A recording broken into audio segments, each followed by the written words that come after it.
God almighty. Yeah, let's not even go down that road. Well, no, because that's not what we're here for, is it? Chapel's in session, gentlemen, and it's been an unseasonably. You know what? I feel like we've been in prison for 9 months, right? We've been. It's been a while. 9 months. 9 months. Yeah, a little bit more than that. It's actually, I can't. I couldn't. I was actually saying to Steve before we came on that I was staying at my parents' while this place was being renovated last time we recorded. Right. It was a while back. It was March last year. Last time we recorded. Last year. Bloody hell. Was it? Jeez, yeah. So, yeah. Okay. It's little about as long as the boys were in Stockton. Then that's good. So that's a nice bit of poetry. I don't know was it? How long they were supposed to be inside for? Yeah, I think it was about that. Like it was 14 months sounds about right. Was it? I think so. They were in for a while. It was long enough for Jax to get shivved a couple of times. Obviously not fatally.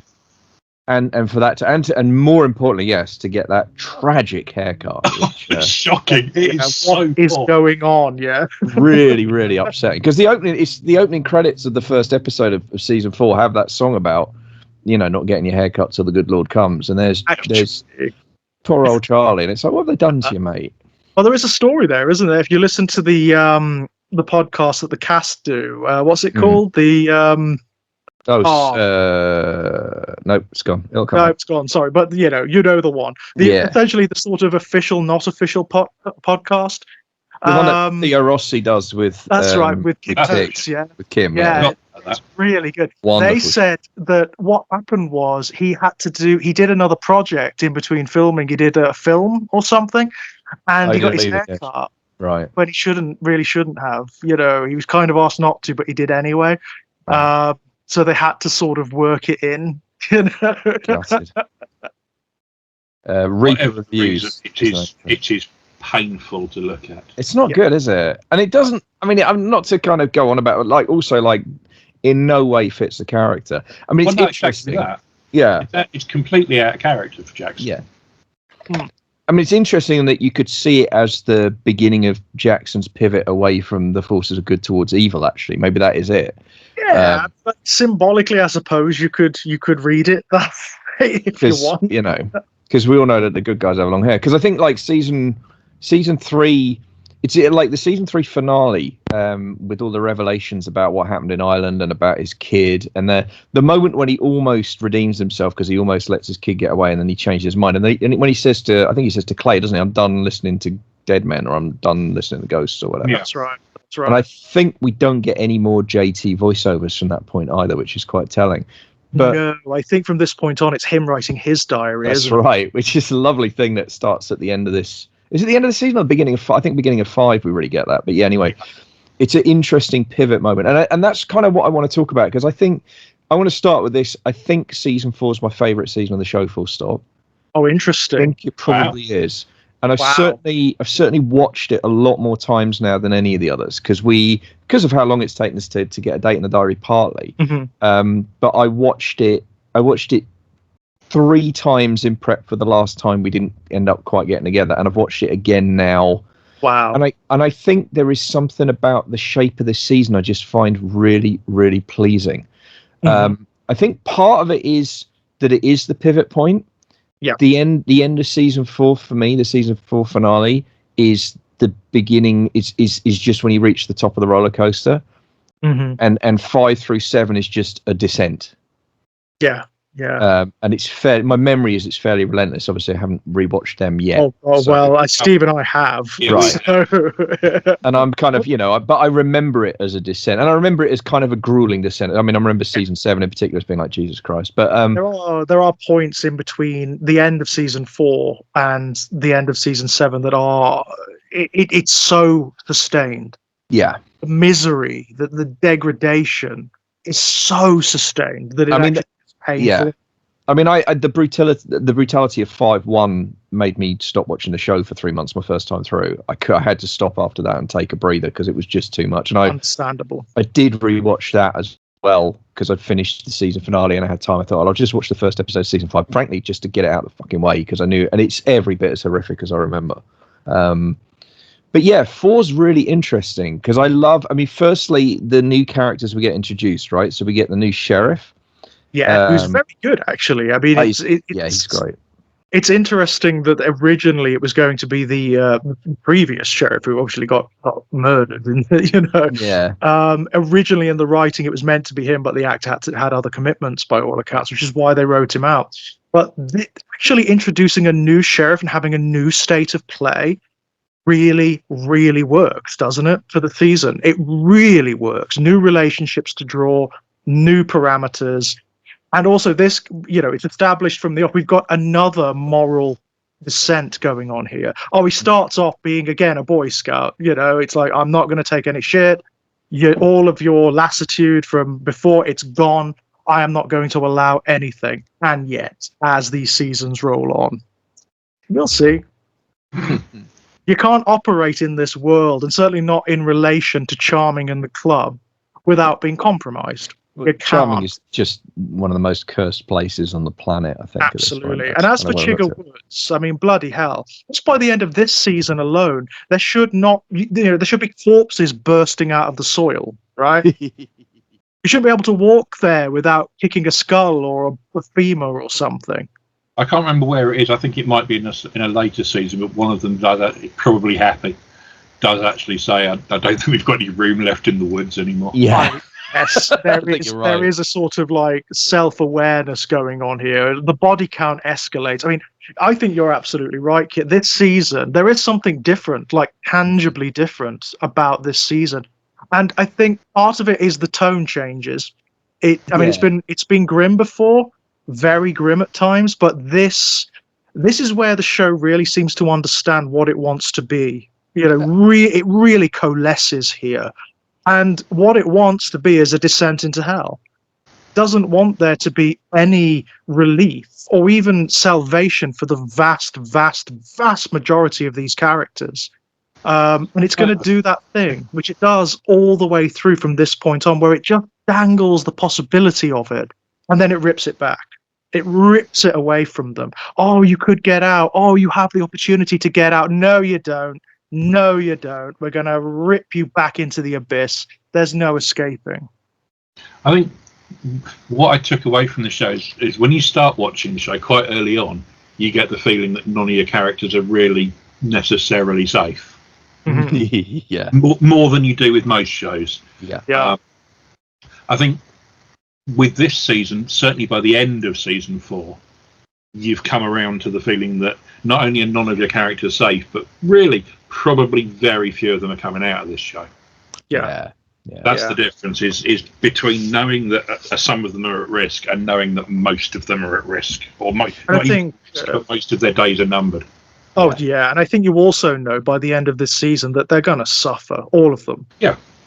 And I don't just mean death. I mean, yes, that is the ultimate end for a lot of them, obviously, but they're all going to have a fucking dreadful time before they get. Oh my god! Yeah. Well, I mean, be a release for most of them. Yes, I mean that is absolutely it. That is something that is almost like a theme of the show by the end, isn't it?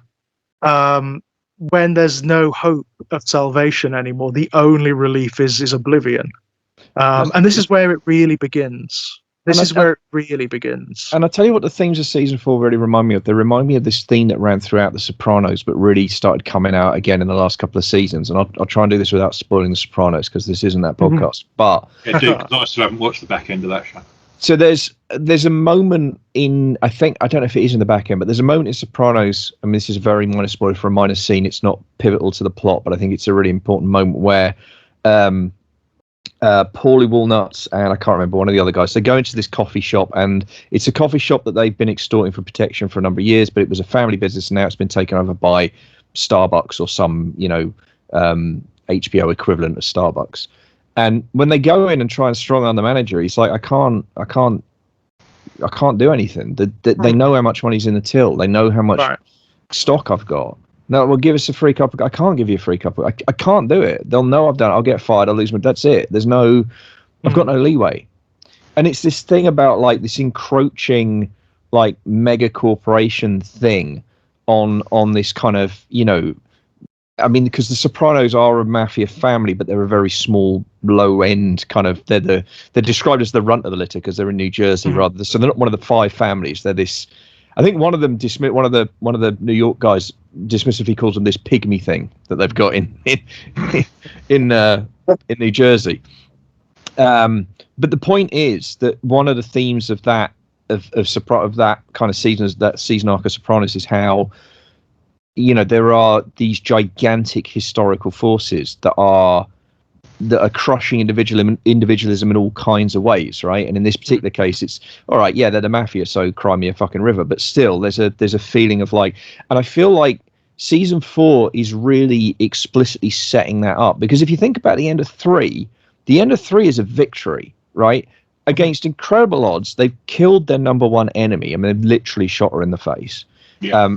And they've gotten away with it through various kind of. I mean, let's not look under the hood of the plot logic of that because it doesn't hold any fucking water. But it's fine, We love the moment, so it's worth it all for the moment where they're sat in the back of the van looking absolutely miserable, and then the bikes sound their horns as they drive past, and they all start laughing because they were all in on it and they figured like they've cracked it, right? But you think about that, like that. That's literally the high tide mark of the entire season, the entire show. Sorry, for this gang. It's all downhill from there. And what I love about season 4 is an entire season of Jax having gone through that experience saying, right, that's it. I'm really fucking out now. I am done. And I know how to get out. And I love it because it's a classic deal with the devil, right? It's the deal he does with Clay. I know you need this deal because you've got a year left, and then your hands aren't going to work. You ain't going to be able to ride, so you ain't going to be able to vote, so you're out. So you just want the cash grab. Well, guess what? So do I, because I got to get my kids out of here. I got to get my wife out of here. And I love how the whole season is basically events conspiring to prevent Jax from being able to execute his plan until that wonderful image. And again, I think part of the reason I love season 4 so much is because the final image of season 4 is one of my favorite images of the entire show. So I know I'm leaping about in the plot here, but it's where you've got Jax finally sitting at the head of the table, and his missus is Tara standing behind him, and then it and it's great because Gemma's looking at them, and you see Gemma's face, and she suddenly realizes what she's seeing, and then you get the crossfade to young Gemma and JT in exactly the same pose, and it's just like, oh, this is fucking brilliant. Yeah. This is so good. And again, we're back to, this is tragedy. This is Shakespearean. This is the fates, and how the fates move mortal men and push you into the place you're always going to end up in, no matter what you try and do. So good. And the whole season does that over the whole arc. It's all building to that, and I think it does it in a really fucking coherent way. Like, it's so impressive. I love season 4. Love it to bits. Yeah, the writing is incredible actually in this season. Everything. I mean, the thing I noticed watching it this time round is that everything has a point. Everything has a purpose. Things are going to come back in big ways later on. If not within the season, then in subsequent seasons. You're absolutely right. And it's very different when we talked earlier about, especially season 1, there are quite a lot of loose ends that don't really go anywhere, right? I keep thinking about that punch up that Jax has, where he just randomly assaults some guy in the service station, in the the guy gets the axe in the head. Yeah, exactly. And it's like nothing really comes and like then it's not, I'm not going to call it sloppy writing. That's not fair. They're setting the season up, they're setting the gang up, and that was the point of the scene. But nothing like that happens in season 4. Nothing is inconsequential, right? No, and there's a lot of moving parts too. Yes, there's a hell of a lot of moving parts going on here. But they pull off this thing where it feels like they are all building towards something really significant, and not just in this season. This season has its own arcs, of course, going on, but also more widely, more broadly. This is all. It's like what you said. I mean, it's the plot. It's also within the metaphysics of the show. It's fate. It's the sins of the fathers coming back upon the sons and the daughters, and so on and so forth. It's moving these characters, positioning them to where they can experience these moments of absolute abjection, where their souls are shrived and their bodies are just broken. And some of them come through it, very few of them, and many of them don't. Many of them don't. But the other thing I love about it is the way all of that's encapsulated in the first episode, and then the whole season is just the echoes and ripples of the first episode playing out, because they come back to Charming and there's a new sheriff, and suddenly they can't wear their colours out on the street anymore, right, or they're going to go straight back to jail. So straight away there's a feeling like the ground shifted under their feet. By the end of the first episode, we know about the housing development, right?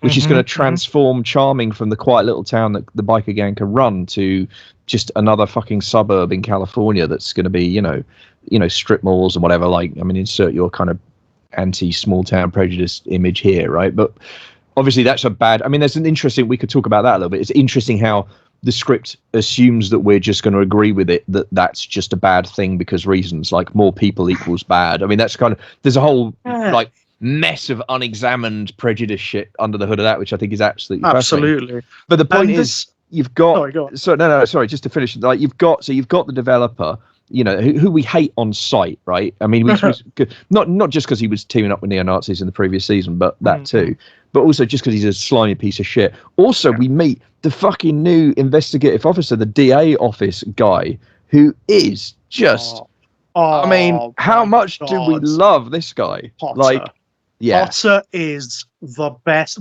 Maybe one of the best characters in the show. Maybe one of the best characters in television ever. He's just delightful, isn't he? I mean, he's an odd dude. Oh my god! Watching the way. I mean, for a start, oh my god, the acting is phenomenal. Yeah, he's doing this weird off-kilter thing, and it's played beautifully, because you know what, 1 inch too far, like a millimeter too far, and that character could have brought down the whole show. He would have been so bloody absurd and incongruous, but somehow it worked. Somehow it works, and he is as threatening in his own way as Stahl was. Yeah, it's just in a very, very, very different vein. You get the impression with Potter that there are a lot of what he's doing is a performance. It's a conscious performance. This guy is incredibly intelligent. I mean, like, savantish, ridiculous, like a flock of geniuses in one skull, and he's playing all of these different roles and doing all of these different things. It's beautiful, but the character's so attractive. There's just something about him. He dominates whenever he's on screen. The way he speaks, the way he holds himself, the way he interacts with the other characters. He's charming and threatening and coercive and manipulative, but also just wonderful. And by the way, to see him turn up in the Mayans again was just, I was so thrilled when that happened. Yeah, I only got a season and a half in, but when he turned up, and especially his opening spiel talking about, I mean, hinting at kind of the wider politics, I was like, yes. What the fuck? I mean, they by that point, they clearly know what the appeal of the character is. Yeah. And it's like, you know what, just do it. Just do it. Just do whatever it was you were doing, but ramp it up a little bit, you know, because everybody loves it. It works so well. Just go for it. I mean, the actor is fantastic. He's a Deadwood alumni, and in Deadwood, actually, he plays the town preacher. Right. Oh my god! And he's amazing. I mean, in that very different character. He's very mild mannered. There's a wonderful there's a line that he delivers, and he delivers it with such sincerity that it really kind of hurts, even though it's a kind of a funny line where he meets, I can't remember the names of them, but there's Star and the sheriff. The sheriff's played by the guy from Justified. I can't remember. Timothy Oliphant. And he's saying to them, "Wonderful, wonderful, isn't it, to have friends? I remember what that was like." And just the way he delivers it with this kind of pure, like innocent smile, and there's no sense of the sadness behind the words. It just breaks your heart. And it's really interesting seeing that same actor take on a role where he's this calculating and manipulative. But it's interesting because all of those qualities you listed, they're qualities that Stahl had. But we don't hate this guy, do we? No, I mean, we never hate this guy the way we hated Stahl. Yeah. I'm not sure why that is. But I wonder. I mean, part of me almost wants to leap to the sort of sublimated cultural misogyny argument. You know, that it's because it was a woman exhibiting. Yeah. That's not entirely it. There are complexities here, because Potter ultimately actually is more of a decent guy. We see that. he's ruthless in pursuit of certain goals, but he does have a moral code that he abides by. I mean, I think the show does try to lead you towards disliking him because of his treatment of Juice, but I think, for my money anyway, I hate Juice. Contextually, I really hate. I mean, I think he's a great character. I think he's so brilliantly written, but I hate him as a person. I hate him as a human being, and that's because of context from future seasons. I want to come back to that because I actually think that there is I've got a thesis statement about Sons of Anarchy for season 4 based on Juice in large part, but I'll come back to that. There's something. I mean, Juice is very, very interesting in this season. Very interesting because up until this point, he's kind of been the comic relief, hasn't he? Yeah. He's been a bit of a foil for some of the more serious stuff. He's been backup. He's been muscle. He hasn't really done a great deal narratively up to this point. No, not a huge amount. This season. Yeah. Well, this season does what it does with every other character. It sets him up, right? Yeah, absolutely. It wants him to have a purpose. It wants him to have a really significant part to play. And bloody hell. I mean, wow. I mean, one of the things we see in this season is that, the sort of, I'm just a simple boy going along with the bigger bully boys is bullshit. It completely destroys that. He's actually quite sly and clever and manipulative when there's pressure on him. When there's something that could threaten him, he can actually concoct plans and do things that are actually quite scheming, and that's one of the many things that leads me to believe that he's actually there's something very, very unpleasant about him. He's the kind of guy who will do bad things and then cry about it, but he'll do them again. I'm actually a good person. I just do bad things. Fuck off. Fuck off. If you do bad things, you're a bad person, but I feel bad about it. I don't fucking care. This is why I hate Juice. This is why I hate him as a person, but I think the character's great. I think the character's absolutely brilliant. He is, for me, in the show, he is the most realistic depiction of human evil. So the others are they're evil within the show. They're like Clay, for example, is just a monster. He's just a fucking monster. Do people like that exist? Yeah, they do. But Clay is much more exaggerated and extreme than Juice is. But I've known people like Juice, not who've done things as bad as Juice has, but who will do exactly what he does, where they keep doing the bad thing, and then they cry about it. They bitch and moan about it. I feel so bad. I feel so guilty. Then they do it again and again and again and again and again. I mean, but I'm a good person. Are you? I mean, fuck off. He does actually try and kill himself at one point, and it's a sincere attempt. So he clearly does actually feel bad. Oh yeah, he does feel bad, but he still keeps doing the bad things. Yeah, I mean, it's interesting because he's not a good guy. No, he's not a good guy, but no one in the show is. But it's interesting because my feeling about Juice is actually somewhat different. I think that Juice is, for me, what happens to Juice in season 4 is kind of the skeleton key of what goes wrong for the Sons of Anarchy. And here's my thesis statement. The Sons of Anarchy are brought down because at conception and by design, and it's probably Piney's fault, they're a racist organization. And it is the racism that ultimately undoes the Sons of Anarchy for two reasons. One, because that threat of Juice being drummed out, even though it turns out to be bullshit, is what pivots Juice to take the actions he takes in the season, which ripple out through the rest of the 3 seasons. And the other is because that same racist impulse is what gets Jax to say it was Color that shot, that shot Clay. Mm-hmm. It was a couple of black guys that shot Clay. Yeah, and the ripple effect of that completely demolishes. That ultimately is what destroys almost everybody that we see in season 4, one Well, way or another. absolutely. I mean, leaping forward, I'm not going to spoil too much because we're focusing on season 4. We'll get there when we get there, but yeah. But it's also that racist imperative that makes it so fucking easy for Juice and Gemma to set up the Chinese. Right. Like Jax doesn't do a great deal of investigation into this, and I know he's just he's traumatized. He's in a really vulnerable position at this point, but he doesn't really do a great deal of investigation into this. He just takes them at their word that it was the Chinese, and he knows Gemma. I mean, he knows who she is at that point. But he just goes. He doesn't even think. Doesn't even think. And part of it is that racist imperative that's innate to the club.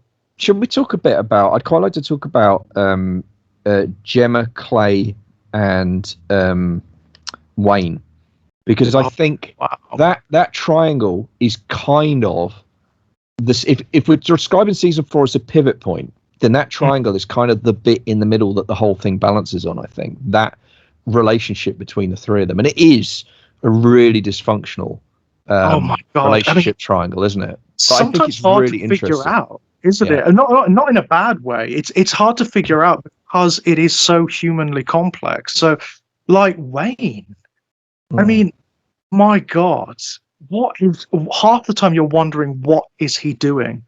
What is his core motivation? And ultimately it is because he's made a kind of devil's bargain too, but it's an unconscious one. He's fallen in. He's sadly for him fallen in love with Gemma, and that's bad news, man. That's bad news for everyone, And he forgives her so much. Discussed before, along with at least half the club, right? Yeah. I mean, I think the list of the people around the table who aren't in love with Gemma is significantly shorter than the list of people who are. Yeah, including Jax, right? There's some weird Freudian nonsense going on there. Well, Greek, it's ancient. It's better, Like Tig completely loves her, Juice completely loves her, Bobby completely fucking loves her. Chips plays it close to his chest, but he fucking loves her. Yeah, no way he doesn't. Do you know what I mean? Because the way they react, I know we're jumping about again, but the way they react when she gets beaten up, which obviously is one of those, again, a really pivotal moment for everybody. Wow. Every single one of those guys, the way they react, total fucking horror. Well, it's interesting because that's also how the audience reacts, despite how awful Gemma is and has been up to this point.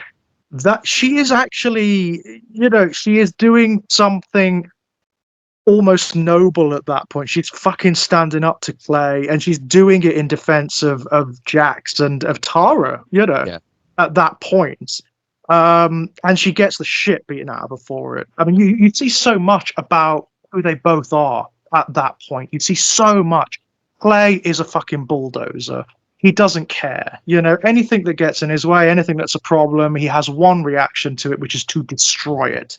Yeah. You beat it. That's it. That's all. That's the only solution he has to everything. And, that has echoes much later on, of course, because that's what Jax ultimately becomes. It's the sins of the father thing again. Yeah. But I mean, it's a really interesting. I mean, Steve, what do you think about the Gemma, Wayne, Clay triangle? How it plays out in season 4 in particular? I don't know that I've got an awful lot to add to what you two have already said. Sorry, I'm spending most of tonight sitting here listening to the two of you. I'm aware of this, which is somewhat out of character for me, I grant it. But I'll right. Sorry to digress slightly. I'll tell you what's going on in my head. I did say this slightly to George before we started.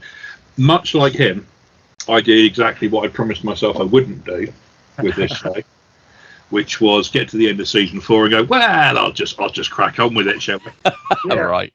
So once again, I've been through the back end of the season, of the show, all the way to the final miserable conclusion. Yep. Spoilers, boys and girls listening in yeah, it doesn't end well. They live happily ever after. Yeah, they do. Everybody gets what they want. Jackson, Tara, kids move out of Charming. And they Wayne and Gemma settle down together. It's lovely. Oh my God, yeah, it's beautiful. Gemma settles down with 3 different Nero. Yeah, with Nero, Wayne and Nero. Yeah. and they're all very happy with that. Yeah. And everybody else in the club take up crochet, and it turns out that's a really, really profitable business. They get out of guns, they get out of drugs, and nobody bothers them again. That's exactly. That's a show. That's an interesting show. Anyway, sorry, Anyway, so what I'm mostly doing this evening is trying to remember which bits came in season 4 and which bits did. Yeah. So my apologies for that. That's part of why I'm slightly less verbose than normal tonight. No, fair enough. Oh no problem. I mean, I do think the thing with 4, as I say, it's where everyone's descent to hell really begins, and it's all setting up here. And I love how, I mean, another character that we've talked about in previous episodes, I think we have to talk about a lot here, because season 4 is also pivotal for Otto. This is my God, and it's interesting because if you think about it, Otto is almost like a factotum for the whole club. As Otto's health deteriorates, so does the club's health. It's almost like he's a proxy for the whole thing. And what he does in this season ultimately plays out across the next 3 for everybody else, right? My God. I mean, the utter abjection of that character. I mean, the stuff he suffers for that fucking club. And this is the season where he turns, right? Yeah. This is the season where he has his Saul on the road to Damascus moment, which is ironic because he's only got one eye. But he actually realizes that this club is poison and everything he's sold his soul to is bullshit. I mean, it's interesting, isn't it? Because that's true, but it is partly based on a misunderstanding, or rather it's based on Bobby's cowardice. Bobby lied. Right. Because if Bobby had said to him, no, we haven't killed him because we need him for this thing, but I promise you we are going to kill him in like... I mean, he might still have turned, but probably not, right? He probably has swallowed that. Yeah, but if Bobby had come to him and said, look, give us another 72 hours or whatever it is. Yeah. But we've got some club business we need to deal with. I mean, Otto's going to get that. Given his fidelity to the club. 400 years at this point, he knows that. Absolutely. Yeah, exactly. He's sacrificed so much already for the club. Given his fidelity to it, he would understand. He might find it difficult, but he would just take it and then wait. But this is not love. He absolutely would. Yeah, and but this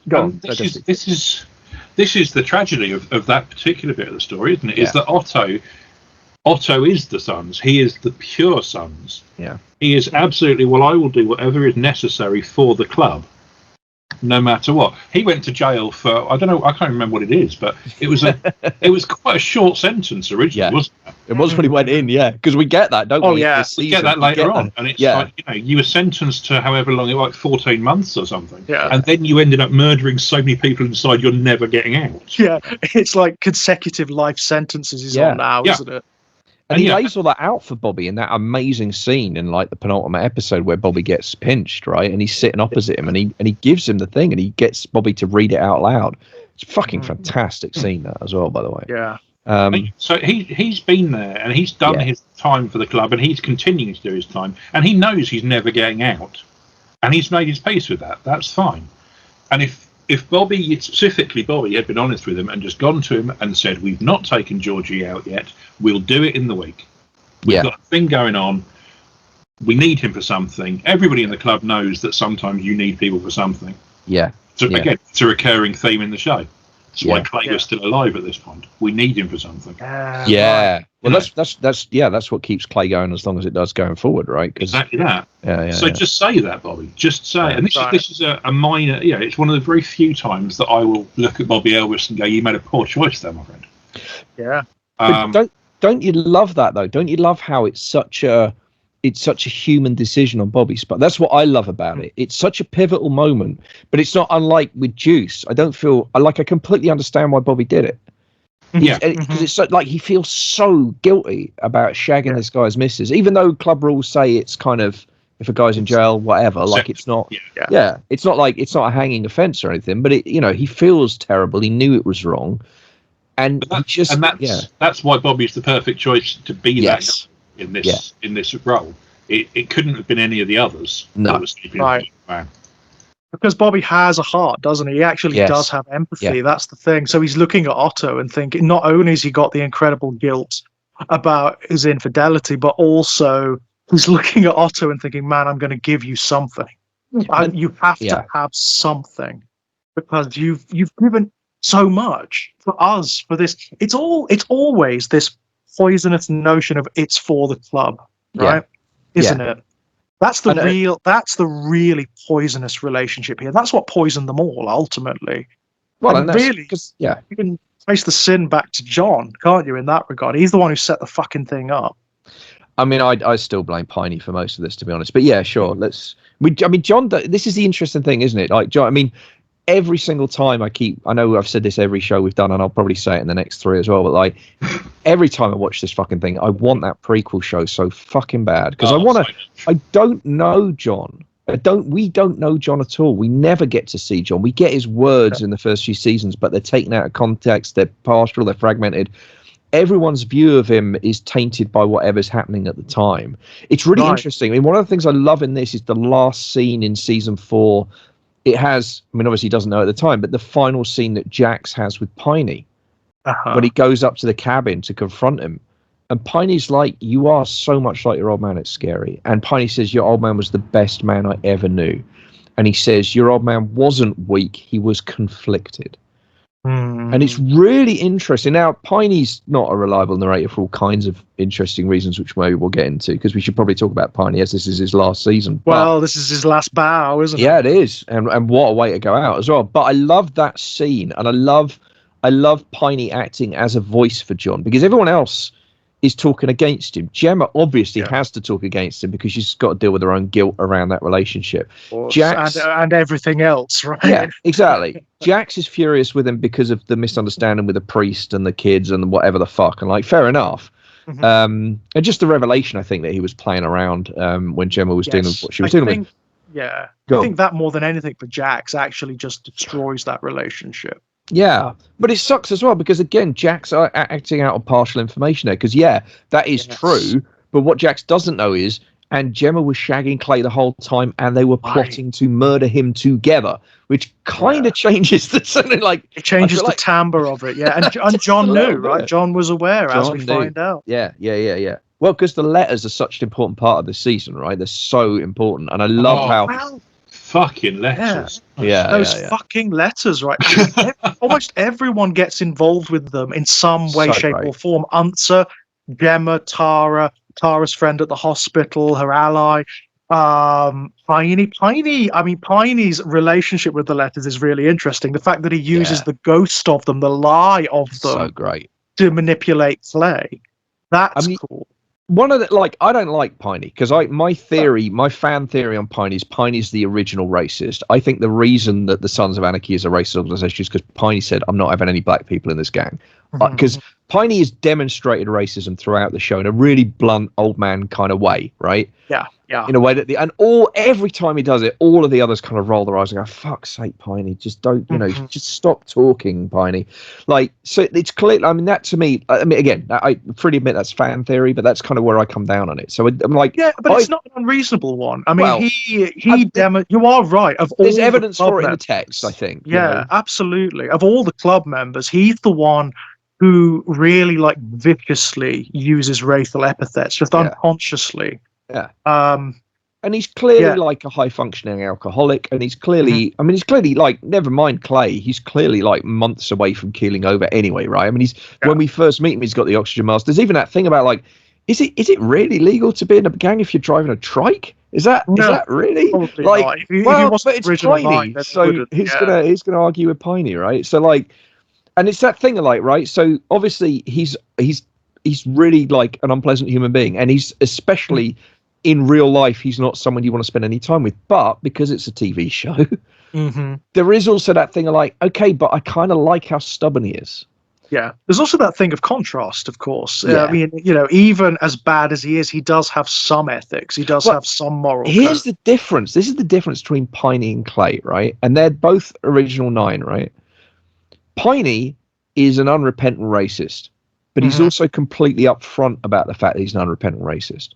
Clay will act like he's your friend the whole time, and the second it's going to make him $1 in profit, he will stab you in both kidneys. Yeah, it's an interesting thing with Clay, isn't it? I mean, as a viewer, he's oddly one of the most morally consistent characters in the whole show, in the sense that he's consistently amoral. As long as you know that, That's true. as long as you just assume that he's going to do the most brutal, selfish, most destructive thing imaginable, which he does very, very consistently, then you know where he's coming from. You know exactly how to handle him. It's so great that there's that amazing scene in this season between Gemma and Wayne where Gemma says, like, he's an animal. He's cornered. And at that point, I think she's even still sympathetic to Clay. Because I think it might be the episode she does get the beating, actually, but it's just before. Oh, she is sympathetic to Clay. Despite everything, she's sympathetic right to the end with Clay. Well, yeah, but they're tied together by crime. I mean, like they share the original sin, right? Yeah, they do, but it's not just. There's more to it than that. There's something. And again, I'm sorry. I am going to jump forward again for a minute. Right. So please. Apologies to anybody who's listening to this who hasn't got this far in the show yet. But can I talk about this? Yeah, absolutely. Okay. Yeah. Also, if you're listening to this, guys, we're assuming that you've seen the whole thing. Yeah. Okay. In this season, Gemma says to Jax, "He's got to die, and you've got to kill him." That's true. Yeah, that's an amazing scene. Word for word, almost. He's got to die, and you've got to be the one that does it. And Jax doesn't, and she is visibly disappointed when he doesn't do it. Yeah. And yet, in 3 years' time, she watches Jack kill him. Jax kill him. No, literally 3 years. 2 years. Season 6, isn't it? Yeah. She watches Jax kill him, and she has a very strong visceral emotional reaction to it. Yeah, she collapses almost. She needs someone to hold her up. They are bound in a very metaphysical way. It's not just the murder. They're very similar animals. They are animals. They are two creatures, two souls that understand one another completely. Christ only knows how JT got together in the first place. That's the really, and again, but that's the enigma. Like, who is JT really? Right. Who was this guy? Because really, what you'd want to do if you were going to write a prequel, you wouldn't want it to be as you'd expect from watching Sons of Anarchy. You'd want there to be a little bit of friction in there, wouldn't you? So maybe JT isn't how we know him from the letters. Yeah. You'd want it to be a little bit different. And maybe as a younger man, he is a bit different. Maybe he's closer to Clay than... I mean, he was also friends with Clay, right? Right. Clay was his best friend. And he knew what Clay was like. We get that from the letters. He knew what Clay was like, and he was Clay's best friend. So... That's a good point, actually. And I think that is one of the things that would make this theoretical prequel very interesting, is that we have, as you say, all we have of JT is his letters and other people's memories of him. It is literally the most unreliable narrator you can get. Yeah. Right. Wouldn't it be interesting if Clay's more right? And other people talking about it. Because Clay calls him, from the letters, he says something along the lines of they're poison from a weak man or something like that. Wouldn't it be interesting if Clay's kind of right about that? Oh, I'm sure he is. I'm sure that is the case, because I guess I fall into this, and I'm supposed to, because that's the way the show works. I fall into this trap of thinking, oh, well, JT's this pure, this good guy who Jax looks up to, and when he stops trying to looking up to him and trying to emulate him, that's when things go to shit. And he really isn't. He's one of the founding members of a motorcycle gang who deal in guns and latterly drugs, who happily kill anybody who gets in their way. And is racially exclusive into the bargain. Let us not forget. And let's not forget that. Absolutely. You know what I mean? Absolutely. And apologies once again for jumping right forward briefly. But I like the point you make about race kit, I have to say, because actually that cuts both ways, does it not? Because at the point where they stop being racially exclusive, that's when it kind of works out for them. Yeah. No, absolutely. Yeah, that's the one bit, and it happens right at the end where you're like, okay, well, maybe this is gonna. Do you know what that feels like amidst the unrelenting shit that's going on at that point?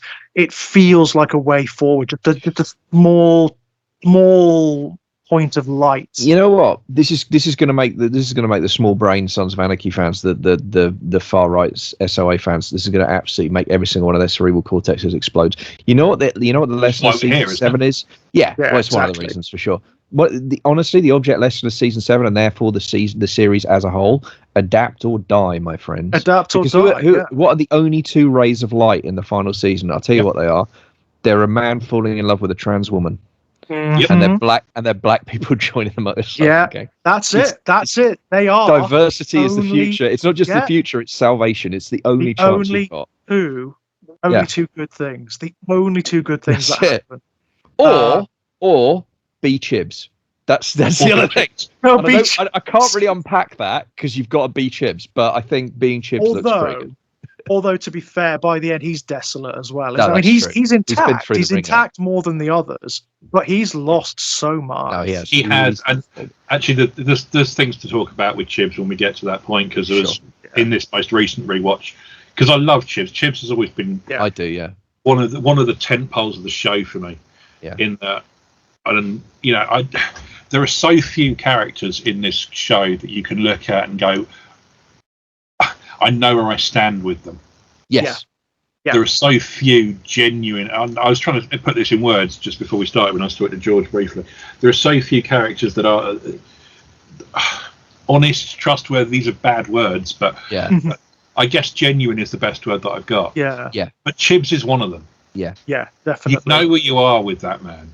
Yeah. Chibs seems to be motivated. I mean, this is, again, it's kind of looking at this show holistically. It's looking at the context of the latter seasons, but Chibs does seem to be genuinely motivated by this incredible affection and love for the other guys. Yeah. It's not just like the abstract club. It's the people. He actually, Jax, he loves. Jax, he seems to look at eternally. Yeah. I get a big brother. I get a big brother energy between Chibs and Jax. It's like he's looking out for his kid brother, right? But that's also why I don't forget, and we see it in this season. Chibs loves Juice. Yeah, he does. And Chibs really does drag Juice right back from the brink in this season. I mean, sadly, not early enough, but he's not to know that. But Chibs is, and what I love about that as well is with Chibs, you do get this emotional depth to him too, where you get these moments where you realise like, Chibs has been through some serious shit. Serious shit. I mean, there's that great thing where like they're talking about Juice killing and Jax is basically like, well, fuck him. That he's going to get drummed out because sons don't kill themselves. So, and Chibs is the one who says, "Nah, man, come on." Like the first time I shot someone, it really fucked me up for a long time, and I really thought very hard about taking my own life. Like we've got to give him time, we've got to give him space, And I think for me, it's interesting because I'm much more sympathetic towards Juice than you are, George. I think for me, Juice is like, Juice reminds me of, he reminds me of, Steve, you'll get the reference. For me, Juice is like the Lemonhead of this group. Absolutely that. Yeah. You know what I mean? He's the happy-go-lucky kind of party. And for Juice, the problem is it's like, this season, shit gets far too real, far too fast. Yeah, I think that is entirely true. Yeah. One of the things that every time I rewatch this show, I'm reminded of this because I forget about it until it comes up, is that Juice only gets his Men of Mayhem strike. Yes. In this season. Yeah, that's right. Miles. Yeah. Yeah. And it's an absolute watershed for that character. Yeah. Previous to that, I'd not picked up on the fact that he wasn't wearing the Flash. He's never killed anyone before.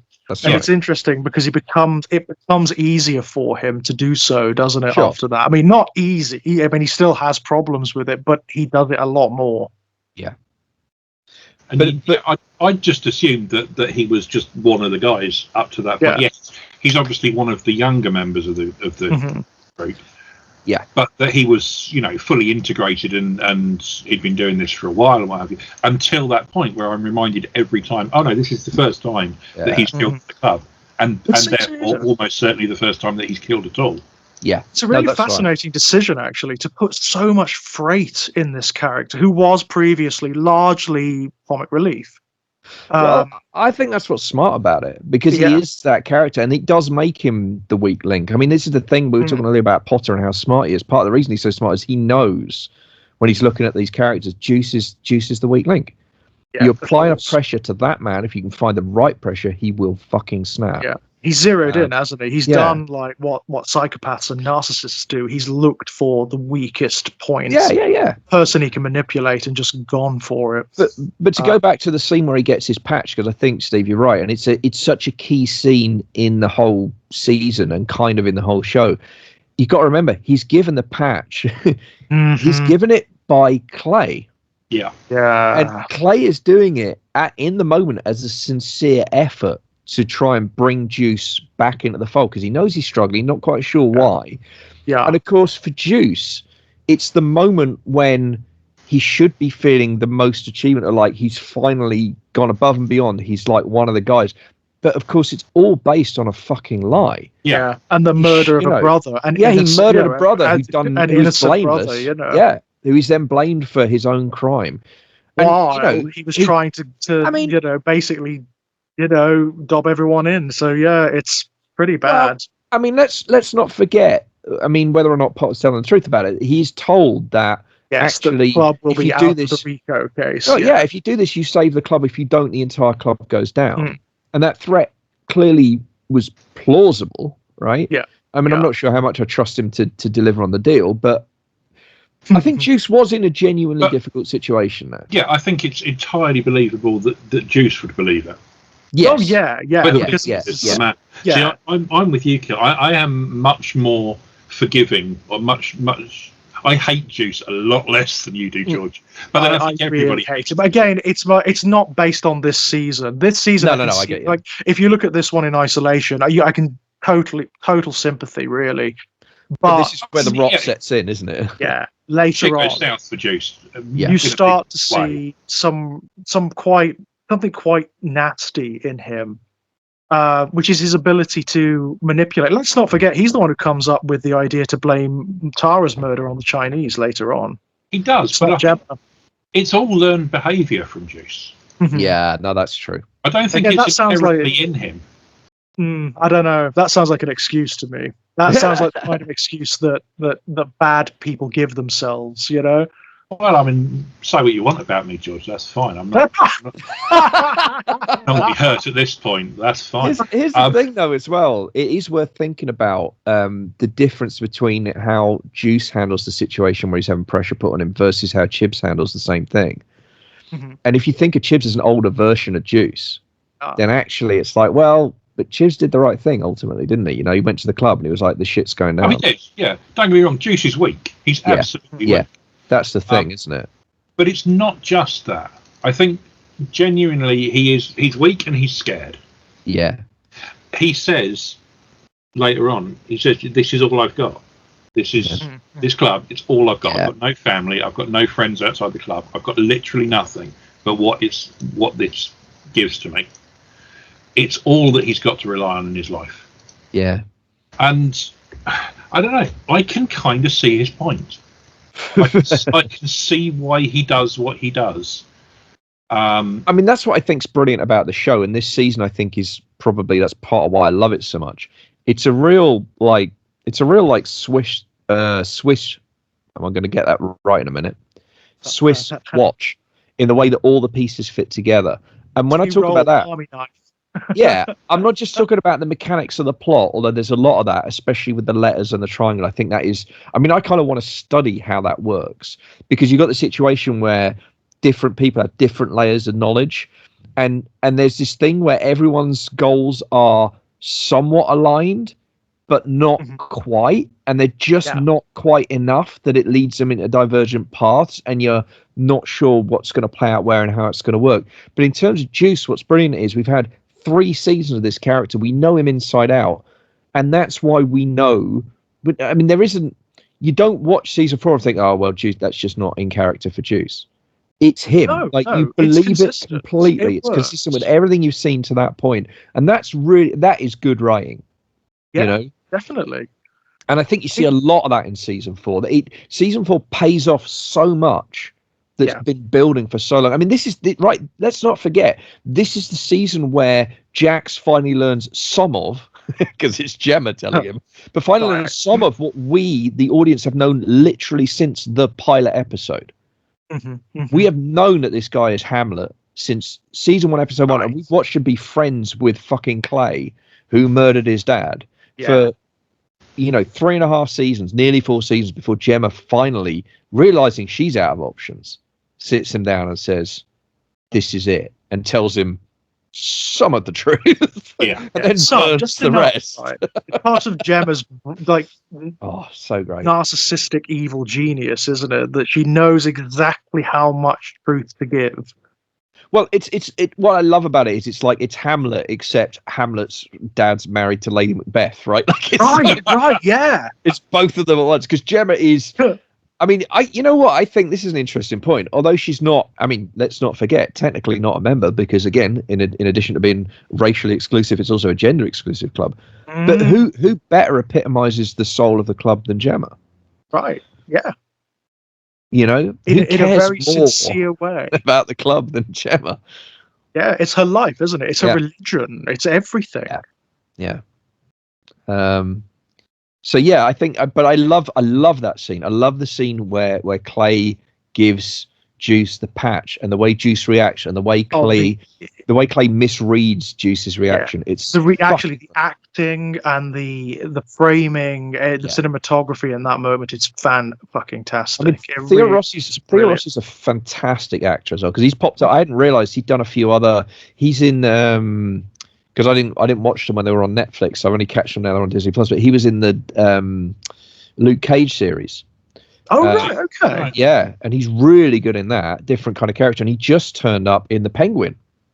Oh, interesting. And he's fucking great in that as well, in my opinion. So, I mean, so he's doing a lot of work, and good for him. But I love what he does with Juice, and I kind of. And this season does. I mean, it gives him so much to work with as well. He goes through so many different states and emotions during this season. It's brilliant. Yeah, absolutely. Can we talk about Tig as well? Yeah, I love Tig so much. And that demonstrates, by the way, I get that is kind of a hypocrisy on my part. It really is. It is, absolutely.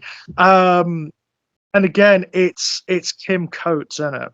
Mm-hmm. There's something about that guy. I'm telling you, there's something about the sweetness of the math that comes through. Because otherwise, Tig would just be a psychopath, wouldn't he? He'd be like one of the most hideous, awful characters in it, really. I mean, I still think he is, for the record. But but the thing is that he is insanely charming.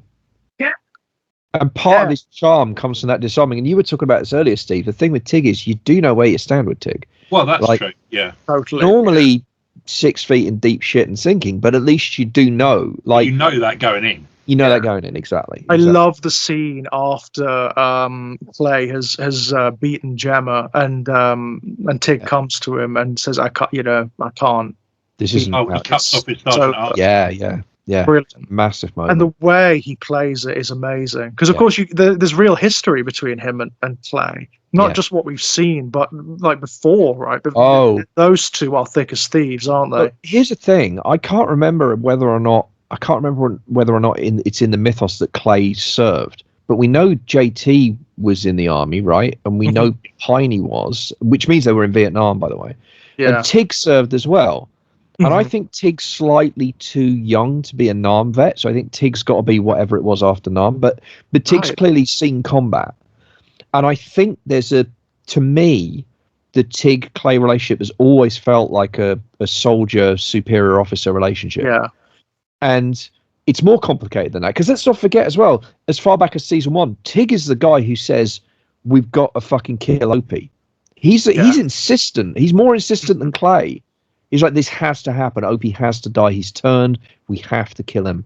And of course, he ends up killing his fucking wife. I mean, it's actually, it is actually Tig that does that. Let's not forget. It was under Clay's order, but it was, and Tig does that again. Like, Tig's fatal flaw is that impulse to violence. Yes. Like, he has this thing, like, he gets to a certain point and something just flips in his brain and he has to kill somebody. Yeah, and he's not. When that happens, he's not terribly smart. No. His IQ plummets. It plummets. But I mean, again, it's interesting, isn't it? That doesn't feel unrealistic, because you feel like that is who Tig is as a human being. Like, he's got this darkness in him. He's just got this strength. I mean, it's a brilliant It's performance, absolutely actually. in character, yeah. Yeah, it is. And does that happen to ill effect in this season at all, Kit? Do you remember? Well, this is it, right? And again, Yeah, it's what I right. love about it. It's the layers of it, right? If they hadn't told the racist lie, if Tig Yes. hadn't already felt guilty about turning in his sergeant at arms patch, right? If Right. anyone had just fucking told Tig the actual fucking truth about what was going on, anybody had thought to open their fucking mouths. But no, nobody talks to Tig. Why? Well, it's Tig. Who gives a shit? It's Like, Tig, he's fine. right. He's a soldier. He'll do what he's fucking told. No, man. He fucking And therein lies your problem, is that the club look at Tig the same way that we as an audience look at Tig sometimes. He's just a machine who is there to serve a purpose. Yeah. But this whole... He is Sergeant at Arms. He is the third in command, basically. He's the mercenary. He's the guy you go to when shit needs to be dealt with. I mean, that's all true, but what I love is this whole season is a series of alarm bells that the club just keep missing, like Tig. Someone needs to talk to Tig. The only guy who nearly gets it is Bobby. But Bobby pushes him in the wrong direction, right? With the best intentions. Bobby's like, you do know Clay's isolating us, right? You do know he's cutting us out. Yeah, and also stepping back and looking at it from the outside as an audience member, rather than just like being immersed in the culture of the club. It's another notch in the many condemnations of the whole structure, right? Yeah, absolutely. It's just demonstrating that these guys, ultimately, when you step back, these guys are little boys playing at having any kind of structure around them. You know, this is not something that is professional or has any real any sort of real basis behind it. These people are playing at this. Here's the thing, right? And this comes up in this season in a couple of ways, right? Again, one of the things that I loved about the show going in, especially the first couple of seasons, was the kind of notion that the biker club was actually run in a kind of radical democratic way. I loved that because, I mean, I think you both know enough about my politics to understand why that would appeal to me. Like, absolutely.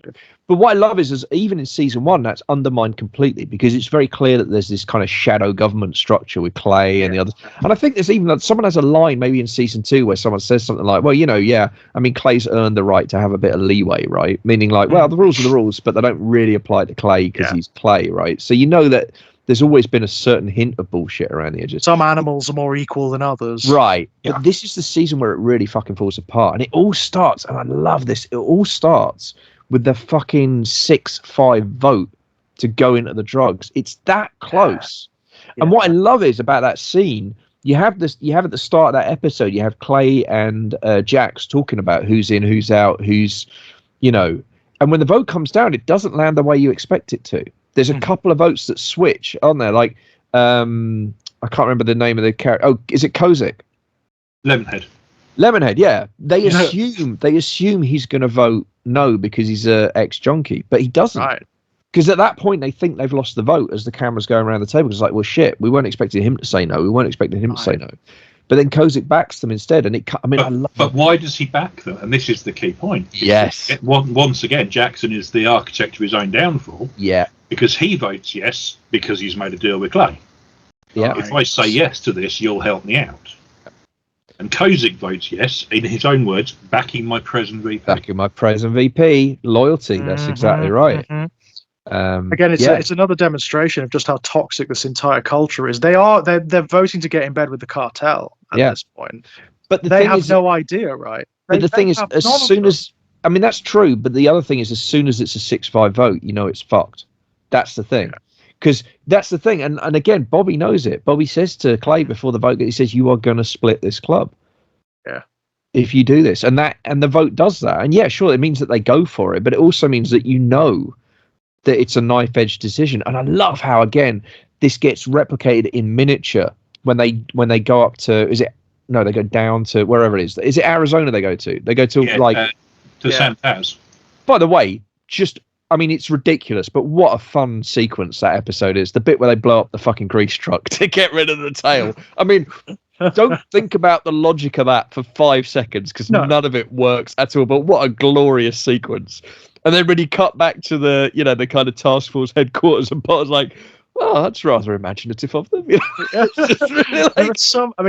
There are some things you can forgive if you look at the show in terms of its metaphysics, which it does kind of play into, certainly towards like the latter seasons. And the last episode, it just goes full bore. It just goes this is metaphysical. This is like, this is some kind of purgatorial round or something, or it is sent through Dante and hell. It takes place in an alternative universe where you can drop the number of bodies they drop, and mysteriously never get arrested. I mean, it's just the people who fire anything at the Sons of Anarchy, they're basically like Star Wars stormtroopers, aren't they? That's also true. Yeah, that's thing. They're firing semi-automatic weapons and they can't hit them. The amount of times that one or more of the club hide behind a bike because somebody's shooting at them. Oh, I love the bulletproof bikes. Yeah, I know. Again, I watched the first episode of season 5, and yes, they're apparently the Teflon bikes are incredible. Really, it's like there's no fucking way you're not all just dead, right? You're all like not just dead, but like hamburger. You know what I mean? But anyway. Probably gonna hate this, but like the bikes kind of are a symbol, aren't they? You know, it's where all their strength is invested, and it's fine. Whatever. As a religious totem, I can kind of get it.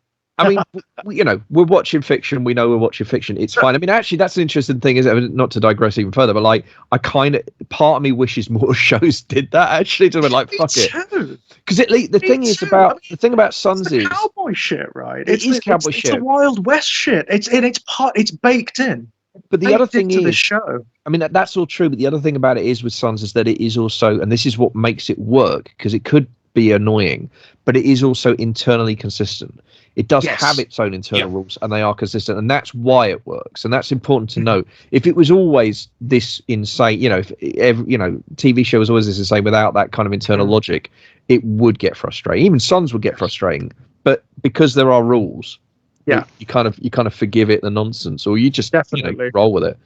And people do get hurt. I mean, that's the other thing as well. There are consequences to violence. Oh, they do.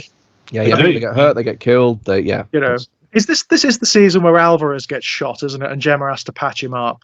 Not Gemma, Tara has to patch him up. Yeah. This is the season, right?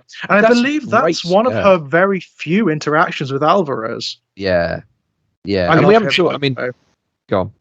I love Alvarez. I think he's great. I don't know what it is about the character because he's as much a bad guy as anybody. In fact, he's very bad. I mean, he is. You get the impression he's a really tough guy. Yeah. Very bad things have happened around him, but there is something. I don't know. Again, I think it's like Tig. I think it's the actor. Yeah, I think so. But he's also in The Mayans as well, isn't he? And it's also great when he turns up there as well. But I love, there's something wonderful just about the sort of toy box element of this, where the characters interact, and I love to see it. There's a sequence where Potter meets Gemma. I don't know if it's in this season or the next one. It's only brief. It's in this one. It's outside the flower shop. Yeah, it's a great scene. So brief, but I love it. She offers him a light. Yeah. And there's an element of almost like two kind of similar souls recognizing one another in the same way you got that between Gemma and Stahl, if you remember. Yeah, that's true. And there's one of my favourite scenes, just like throwaway scenes from the early seasons, is Gemma and Darby outside. Right. Because I think that's the only time they meet on camera, isn't it? Yeah, I think you're probably right. Yeah. Right. But there's also the relationship, interesting in this season, between Gemma and the sheriff's wife, which is kind of really interesting because there's a bit. I mean, I got to say this is one of the few bits. It's not that kind of show, so I don't have to worry about it. But it does. This time through, it did bug me just a little bit that like the sheriff's just been called in to replace the local PD with the sheriff's office. But his wife already has a flower shop in the town. I never thought of that. Really? So did they just move here, or they live here the whole time, and then ... question mark. And then I went, oh, fuck it. Sons of Anarchy, I don't care. It's fine. I don't give a shit. They were always there. They just forgot to mention it. It's fine. Yeah. Don't think too hard about it. You'll be all right. Who cares, right? Like, really, like, is that the point? No, it's not. So let's not worry about it. Could they have finessed it a little better? Sure, but who gives a shit, right? But it is interesting, isn't it? Because like Gemma's immediate reaction, particularly to women, by the way, she's got a lot of internalized misogyny going on in her, is is adversarial. Always, it's always adversarial until until they get on an even keel, when she realizes either they're not a threat to me or I can use them for something. Yeah, I mean, I think with Gemma, there's an element of her testing their mettle as well. I think Gemma's just got no time for weakness, whether it's men or women. She finds it disgusting, doesn't she? Exactly. That's why she had John killed, right? Yeah, she exactly. Finds weakness and conflict of any kind, like pathologically revolting. Because actually, the scene with the sheriff's wife's really interesting, because Gemma does get up in her face, and the way that the sheriff's wife responds to it makes it clear like she's not intimidated, and then they're kind of friends. They're kind of friends after that, aren't they? Yeah. And like, okay, so you know how to stand up for yourself. We're not. I don't have to fight you, so I'm not going to. Like, I respect you. We can have a conversation now. And we know that you don't want to be on the other end of Gemma physically. She, there's some of the guy she could take on, isn't there? Without thinking about it. Yeah. Yeah, exactly. It's that lack of inhibition in her, isn't it? Yeah.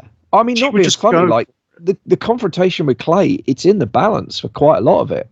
Yeah. If you actually watch that sequence through, like, Gemma gives as good as she gets, at least, like, there's a point there where you think that she's actually going to get away, or she's going to do him some serious damage, and she does do him some damage. I mean, he spends the rest of the season with like his face all marked up and shit. Right. Like, she gets some licks in.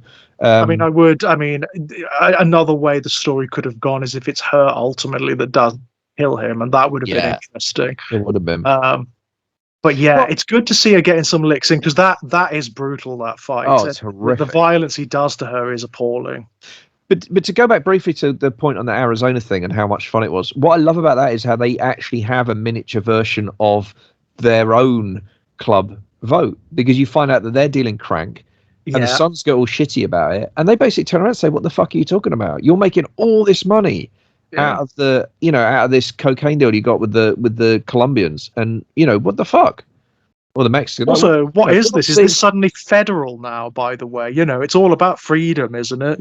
Right. And it's like, but then what I love about that, though, is how you find out that the Arizona vote was rigged because they killed someone else and blackmailed someone else to leave to beat a very tight vote. I mean, hello. Right. It couldn't be more on the nose. But the best bit is when they get to the end of the end of that episode, and they go back and they're like, "So you run another vote?" Said, "Yeah, unanimous.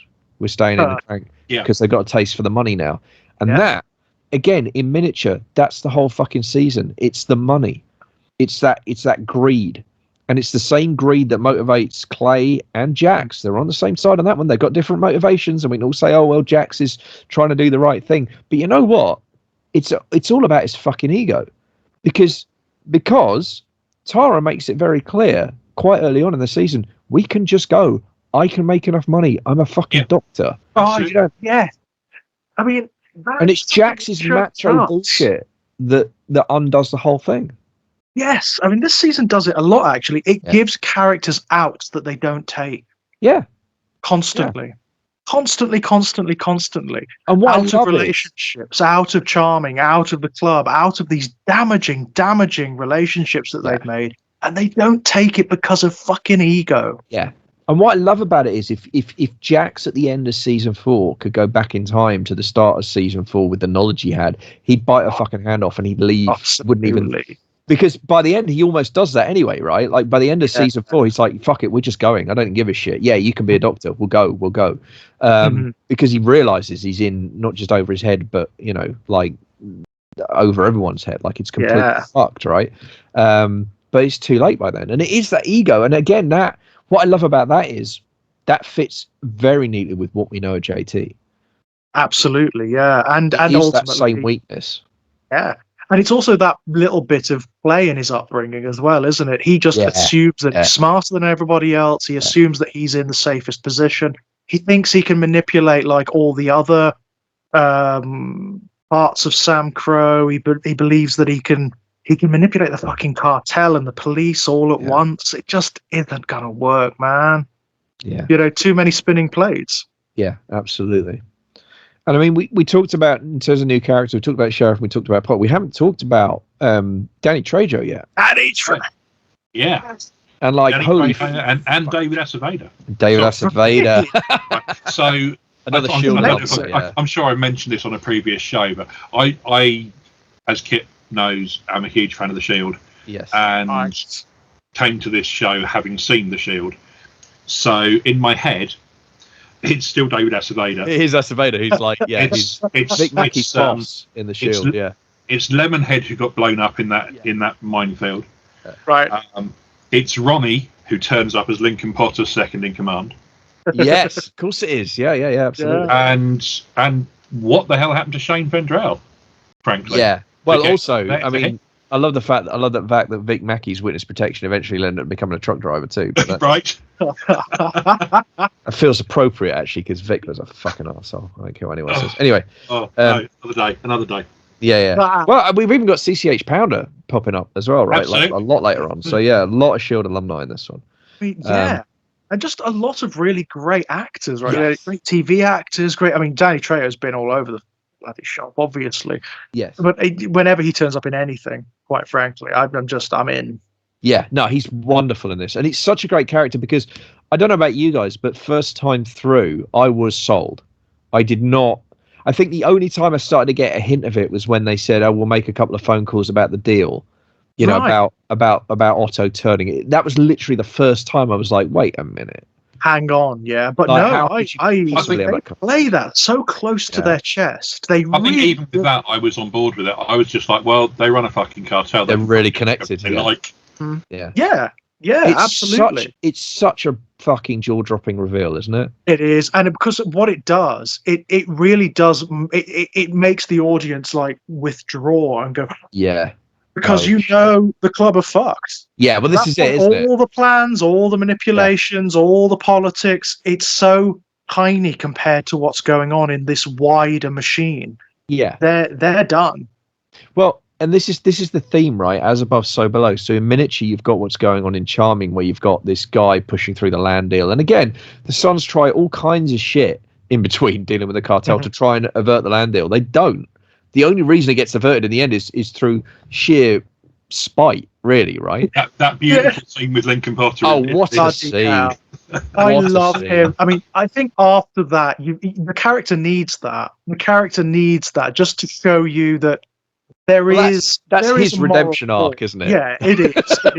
You've got the thing with the sheriff, you know, after everything's fallen apart, and he's been shat on as well at this point, by the way. So they're all in the same toilet bowl at this point. Yeah. And he basically helps the sheriff out a little bit, doesn't he? You know, after being a complete bastard to him, he helps him out a little bit. The thing about Lincoln Potter, I think, as a character, and this is interesting, like he is ruthless and he is single-minded. But what he's not is vindictive. Yeah. He's hard-nosed as fuck. And if he's got you in his sights, look out. And if he needs you for something, look out. Because he will manipulate you any way he wants it. And he will have no compunction about doing it whatsoever. There'll be no guilt. There'll be no nothing. He will just fuck you up to get where he needs to. But if he doesn't need you, he will not fuck you up for the sake of it. And I love how in that last episode, because he does it like he lets the sheriff off the hook, right? He lets Juice off the hook by proxy. Yeah. And he says to the sheriff, he's like, the Sons have lost. They just don't know it yet. Yeah. Like the bad guys won today, and they don't know it yet. But they are so fucked now. And I love how his way of dealing with his frustration at all of that is just to fuck up the land deal just because he can. Just because he can. And he doesn't like the guy.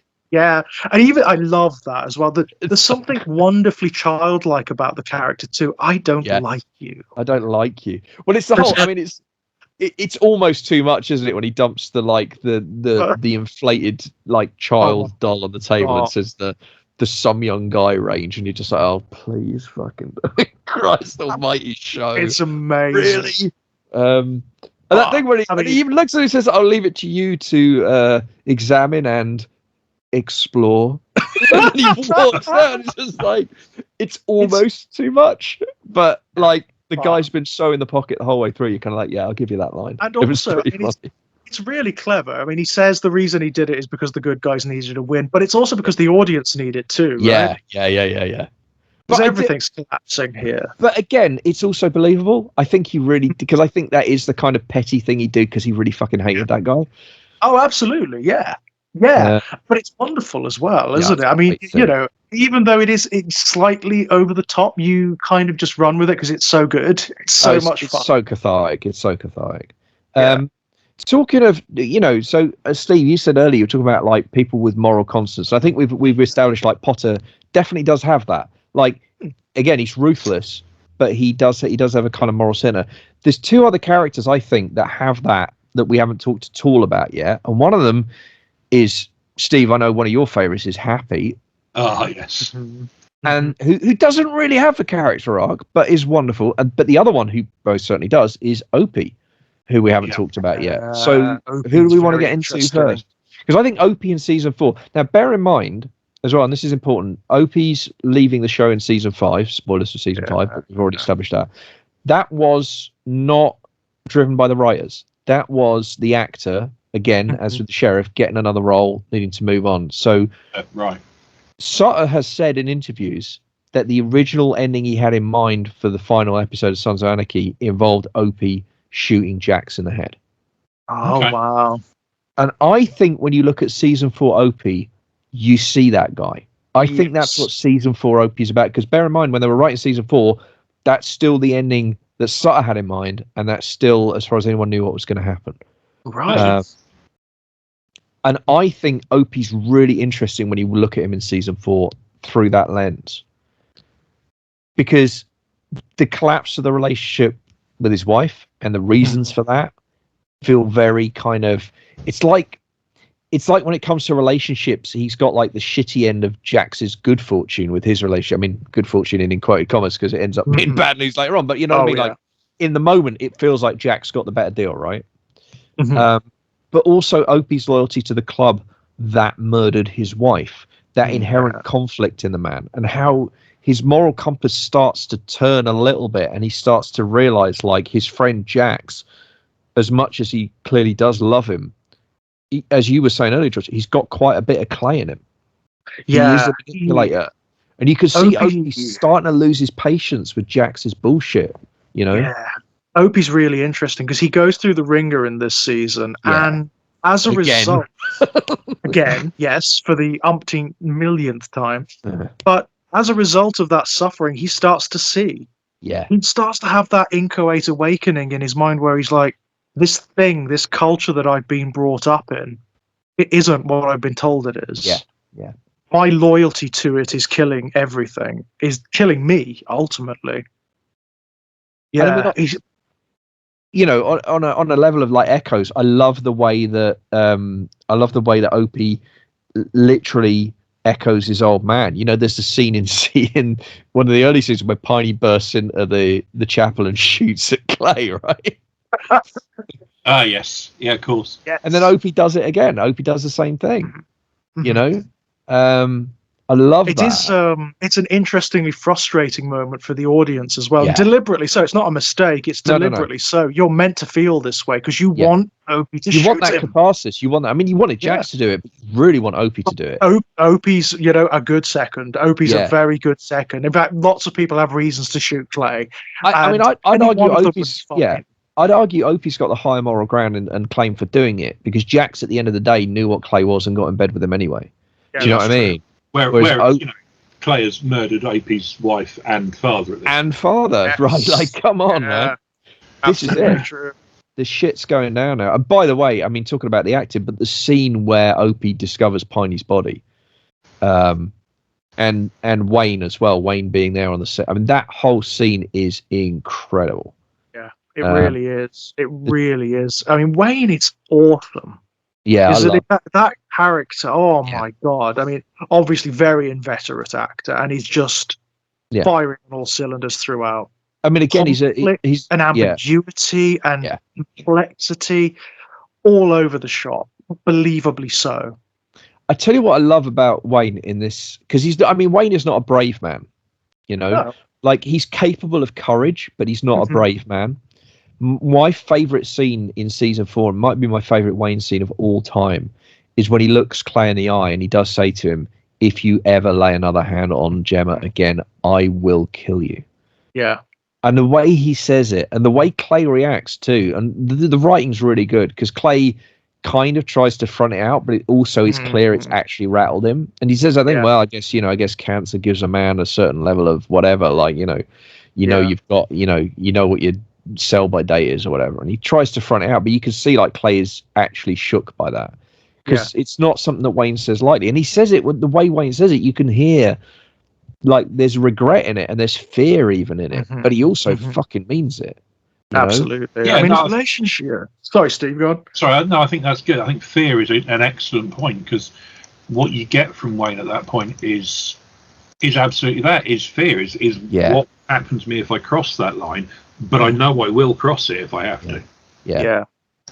And I just love the way Wayne constantly self-justifies all of his bullshit. I mean, he has a scene like towards the end of this, I think, or like maybe it's in the middle of this season, where he's talking to the sheriff about like, someone's trying to threaten Tara and all that shit. Yeah. And he gives this whole spiel about, I figured out a way to work with the club, but I never crossed the line and blah, blah, blah, blah. And it's like, you're trying to get hold of the letters that prove that you fucking falsified the coroner's report into the death of JT. What are you talking about? You're in it up to your fucking eyeballs. And all of this, this complex web of compromise, it's the cracks, isn't it? It's the cracks in the universe forming, which ultimately end in Tara's murder.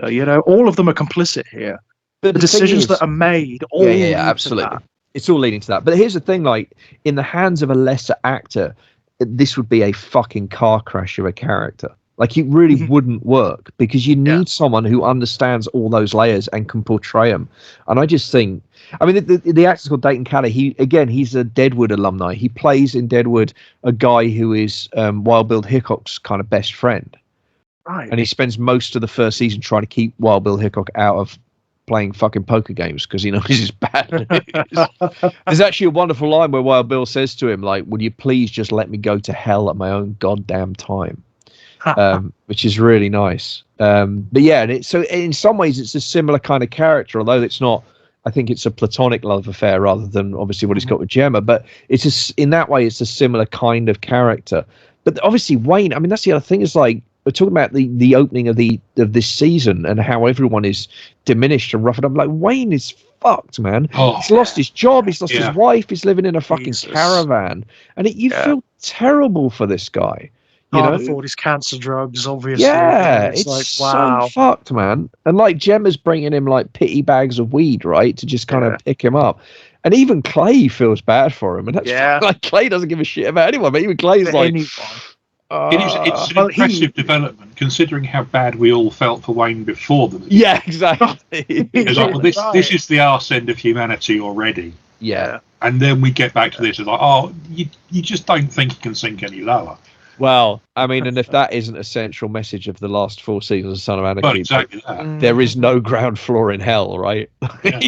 Right. If you stick around, this place is Chernobyl. It's toxic. Exactly. It's just, you stick around here, and what's interesting is it's love. It's toxic love, isn't it? It's people who love Gemma. It's people who love Jax and Clay and the club itself. That's what poisons people. Yeah. No, absolutely. That kind of blinkered love.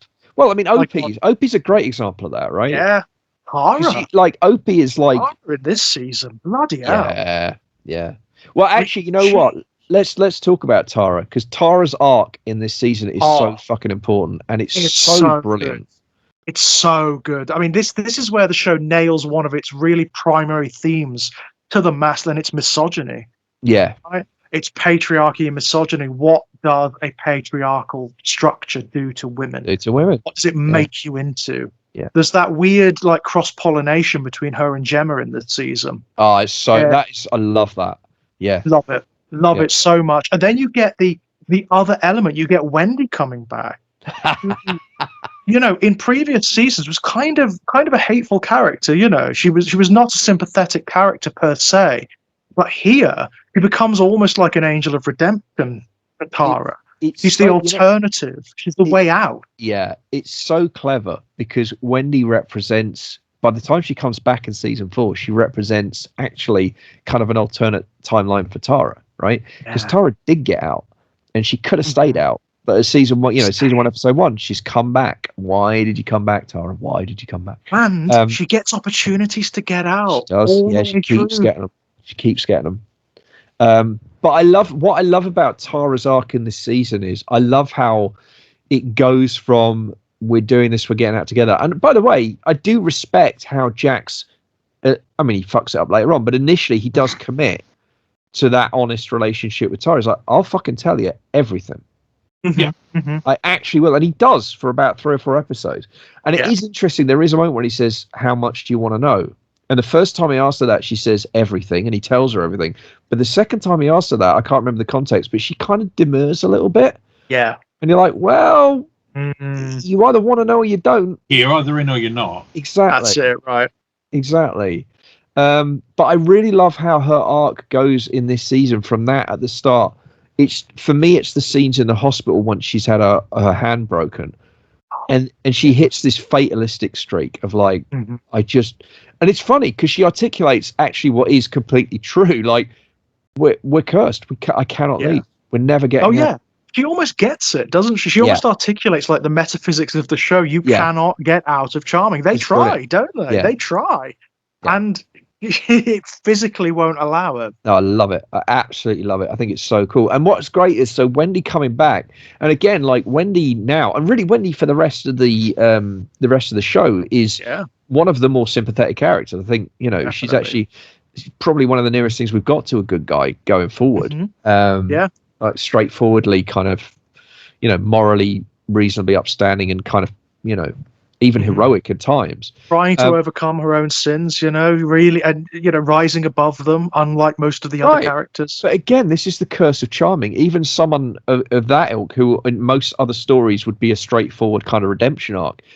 the timing with which she turns up, which is not something that's under her control, not something she's meant to do. It's not something, there's no maliciousness on her part. But she really couldn't have picked a worse fucking time to walk through the door of that hospital. The thing is, there will never be a good time. No, because it's not for those characters. It's those characters. It's charming. It's the club. There will always be shit going down. So, and her principal concern is for innocence. Obviously, it's for the children. So, well, Christ, and again, think how that's going to play out over the next 3 seasons, right? Wow. Like she's right about everything. She is. She has an almost Cassandrine element in this season. It's really interesting. She tells Tara flat out what's going to happen. Yeah. And she's right. She's absolutely. And Tara does get it eventually. That's why she lets her in eventually. Yeah.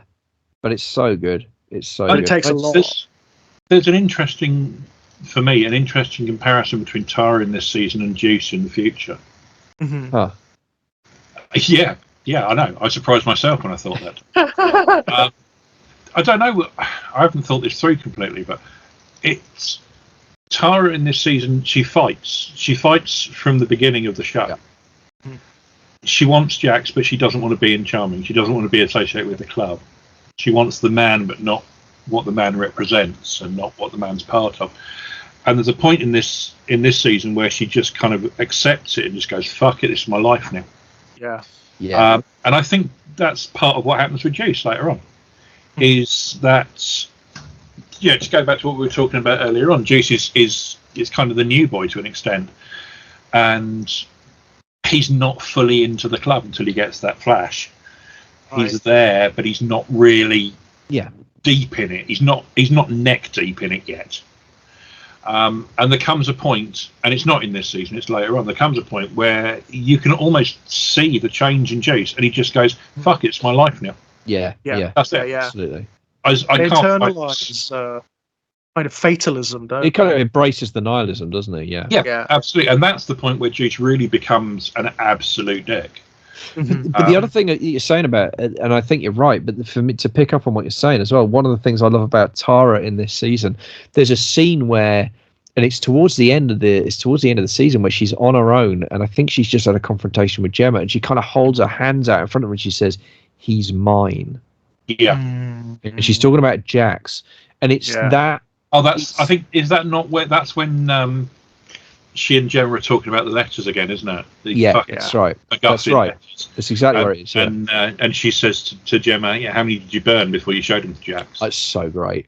Well, why give them to me if you knew that? Because I'm smarter than you. Because I'm smarter than you. Yeah, that's such a great scene, and it is great because I love that. And again, it feeds into the very final shot of the season, which again is probably my favorite in the entire run, with Gemma standing in the doorway, realizing that she's seeing history repeat itself, and not in an entirely comfortable way either. Like realizing like the downside of that, or the potential downside of that. But this is, you're right, George. Like this is the season. One of the major themes of this season is Tara becoming Gemma. Yeah, there's a Frankenstein's monster quality to it as well. So because, great. You know, Gemma, she realizes she may have created a monster here. Yeah.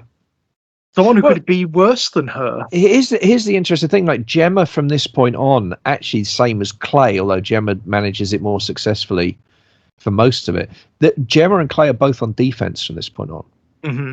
They've had control of the narrative. They've had control of the situation. But this is the season where that gets blown up, and it never really gets fully restored.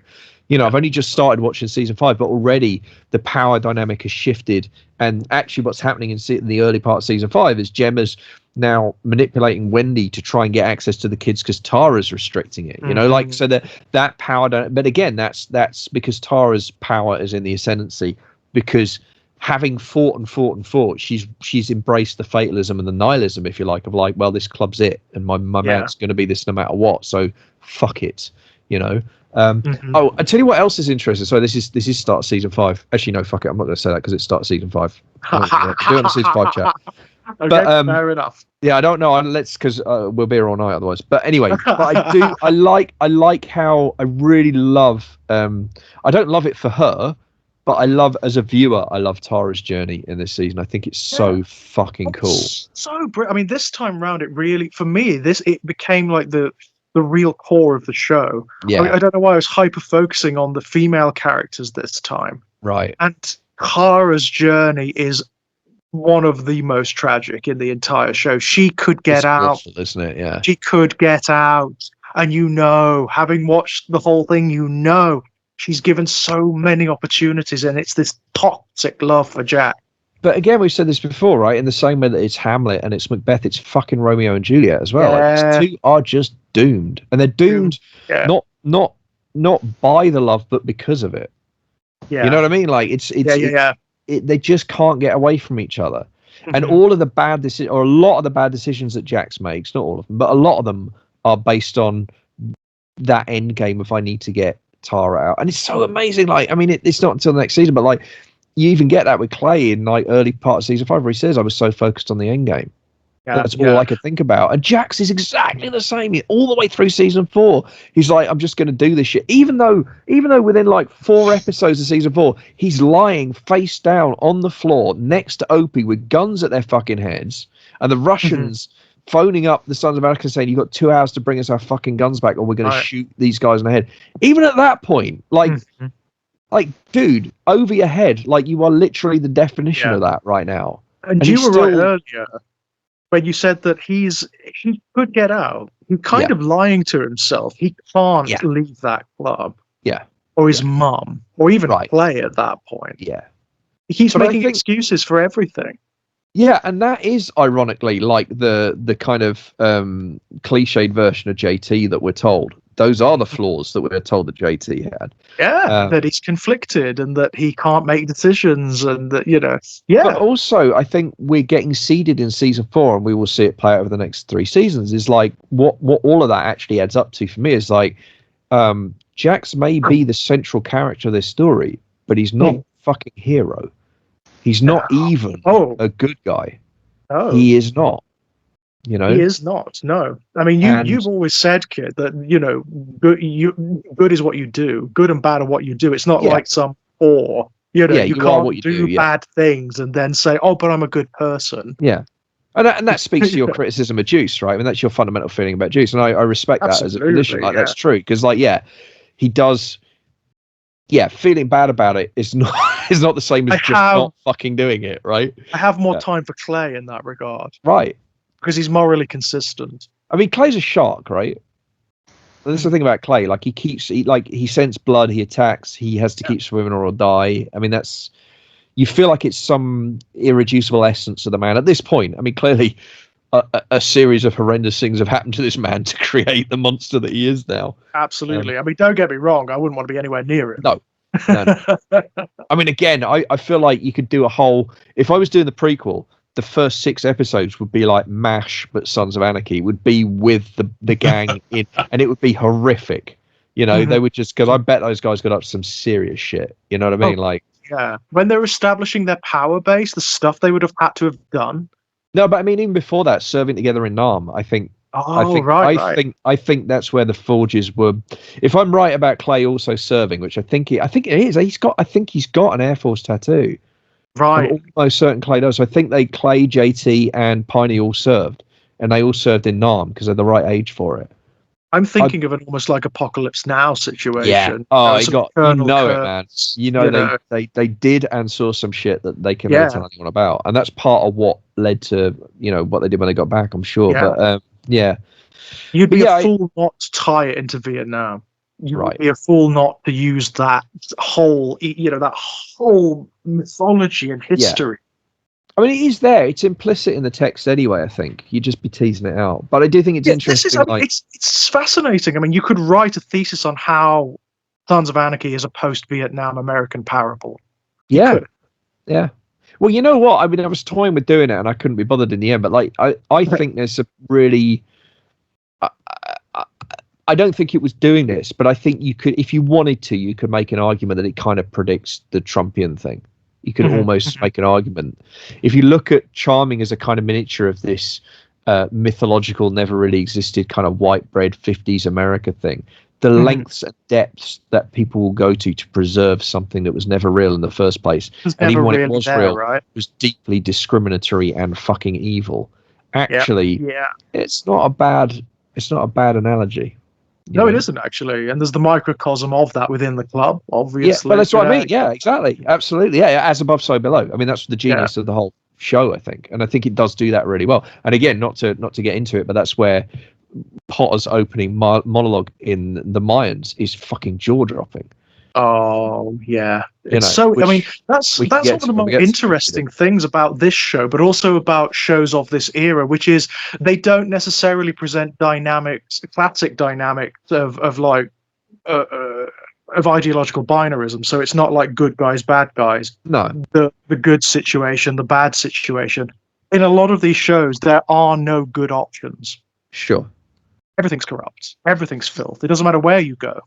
Yeah, I mean, I think my one critique, and I would apply this. I think this applies to The Shield as well as Sons of Anarchy, and I think it is my kind of central beef with both shows. And I say this as someone who loves both shows, just to be clear. Again, I do sometimes find the cynicism is just a bit much for me.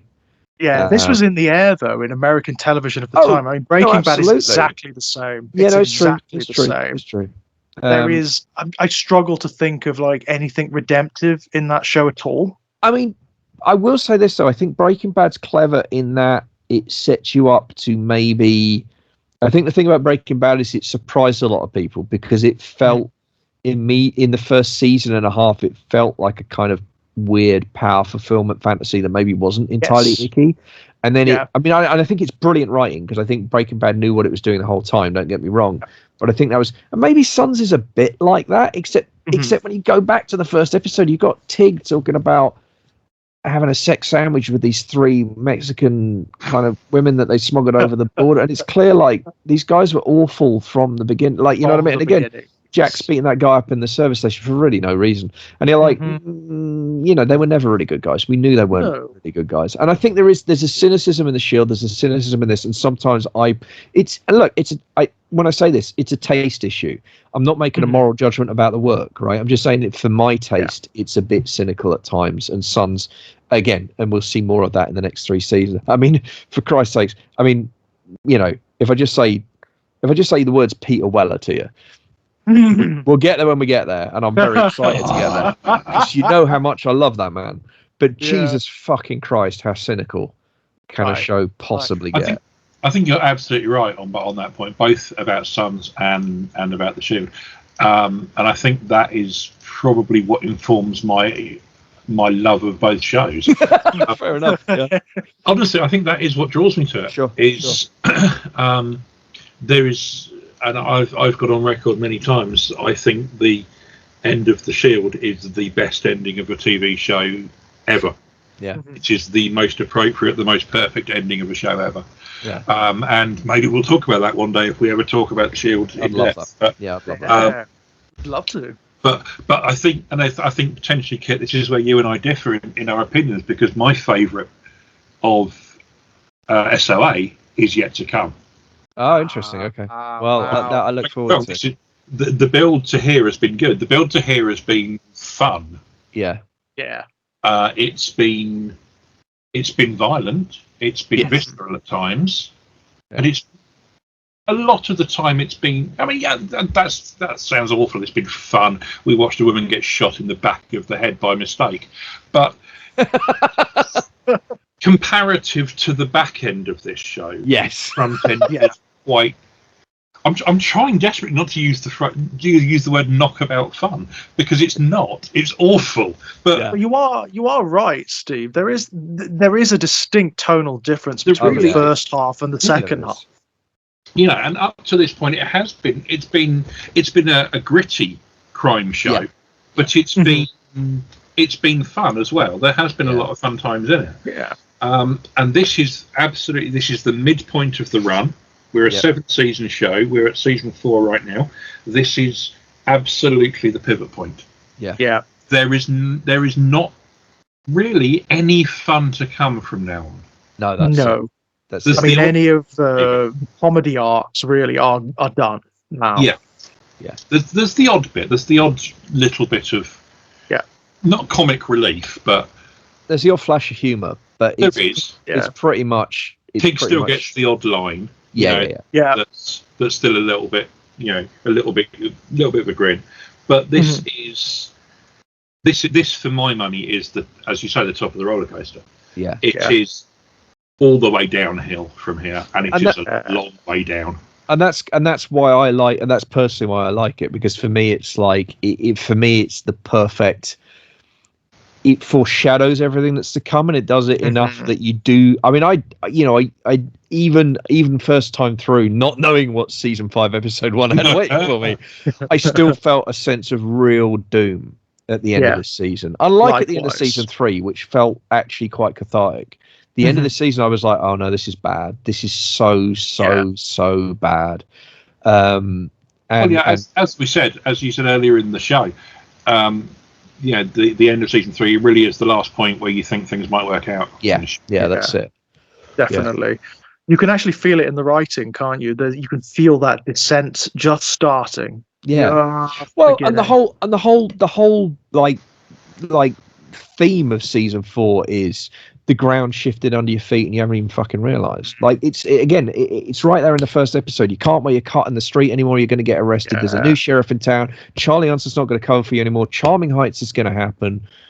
And sure, okay. So they bump off the Russians and they get their revenge for Jack's in prison, and they set up the deal. But and then you find out about the cartel and you find out they're smuggling cocaine, and already you're like, this is fucked, guys. This is so fucked. Yeah. They are. And then of course you get Potter's War Room and all that, and you're like, oh well, you're double cooked, So I mean, it's kind of what I think. That's exactly what I like of it, because for me the back end is just. I mean, we'll talk about it, but I struggle with it. I struggle with it because it's really fucking dark, and I struggle with it. It's that dark, and for me, season 4 is the perfect balance. Yeah, and it's stupid because like you can't have season 4 without the first 3 seasons build up, and the show couldn't end here. You've got to play the story out. So in that sense, it's a ridiculous thing to pick out, because it's like, well, it only makes sense as part of the whole.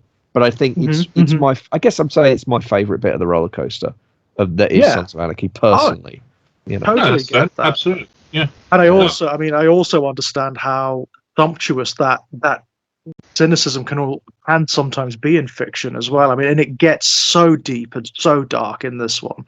I do, and I totally get how it can be so off-putting. I mean, so it's one of those things. I think part of the reason I wrestle so much with genuinely cynical art is because I think I find it I find it genuinely challenging, because it kind of forces me. I mean, this is why I continue to engage with it, even though I don't kind of quote unquote like it. I think it's important. I think cynical art is important because it forces me to confront. It kind of does force me to confront my worst fears. Like, what if? I mean, to put it crudely, what if the right wing or the fascist are basically right about human nature? That's what cynical art forces me to confront. What if they're right? What if we really are all just selfish fucking animals? What if we are all really just out for ourselves? What if we are all just greedy, would-be rapine, fucking molesting monsters of id, and that's all we are, and everything that we do is just a veneer of civilization, a pretense to sop to our own consciousness, and really we're just fucking vicious brutes who'd fuck each other over. And I don't believe that. I just don't. I see too much evidence to the contrary for me to think that's a tenable like worldview to hold. I think some people are like that. Yeah, and they want to justify that by pretending everybody is, but everybody isn't. But cynical art is powerful because it does force me to confront that. And also when it's intelligent cynical art, and Sons of Anarchy definitely is that. It is. No, it really is. And the reason it is because it like truly cynical art doesn't allow for love, doesn't allow for positivity, doesn't allow for comradeship or companionship. No, Sons of Anarchy allows for all of those things and says, and sometimes those things will fuck you. Right? Well, I mean, again, we're leaping right forward, but Jax's last act in this show is a redemptive one. Yeah. Ultimately. But everything that happens in there this season is the inevitable consequence of what happens in this season. That's the thing. The die is cast now, right? Yeah. And in Jax's case, it's the twin demons that bring Jax down are ego. He won't leave and live off his wife, even though he could, and his love for his wife, right? Which blinds him to. And it's like that's really like. Now those are are those bad things? Yeah, it's bad to have that level of ego. Should they be hanging offenses? Maybe not. Right. Yeah. But that's the other thing about Sons of Anarchy, right? It exists. I mean, we talk about the rules of this universe. Sons of Anarchy universe, fucking Old Testament. This is an Old Testament universe. Oh, absolutely. Eye for an eye, tooth for a tooth. You know, the instant karma is gonna fucking get you. And the innocent and the guilty alike will burn. You know. Well, guys, I think that is a great note to end this one on. Before we go, do you have anything you'd like to pimp out? I'll throw it at Steve first. Hello. Yeah. Sure. Well, yes, as ever, Black Shuck Books is my day job, my night job, my job as in title. blackshuckbooks.co.uk is where you can come and find everything that's been going on in the last however long it's been since we did this. I'm not going to go through everything we've done, obviously, in the last 19 months. I think you should at least mention the award nominations and indeed win those, Steve, shouldn't you? Should I? I think you should. Oh, well. Because there's been a few. But there's been a couple, haven't there? We did have a good year at the British Fantasy Awards this year. One of the Black Shuck authors did win Best Newcomer this year, so that was very gratifying. Yes. And aside of that, really, we're moving on a pace, continuing with the best in peculiar fiction that one can find. Wonderful. Swing by, pick up some stuff. Absolutely. Links below, by the way, guys. Links below. I can personally recommend any of the short story collections you can find on the Black Shuck website because they are wonderful. If you want a cross section, really, of what's happening in like indie horror at the moment, it's just spectacular. You will not go wrong.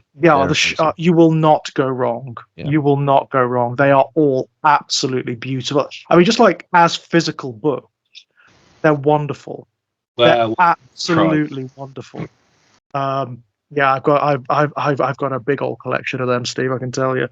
That's honestly, if you'd allow me a moment of whatever. That's one of the things that I am the most proud of with what I've been doing. I've been doing this for 9 years now with Black Shuck, and the Shadows series started out as one book. It was Paul Kane originally came to me and said, "I've got 3 short stories. Do you want to do them as an ebook?"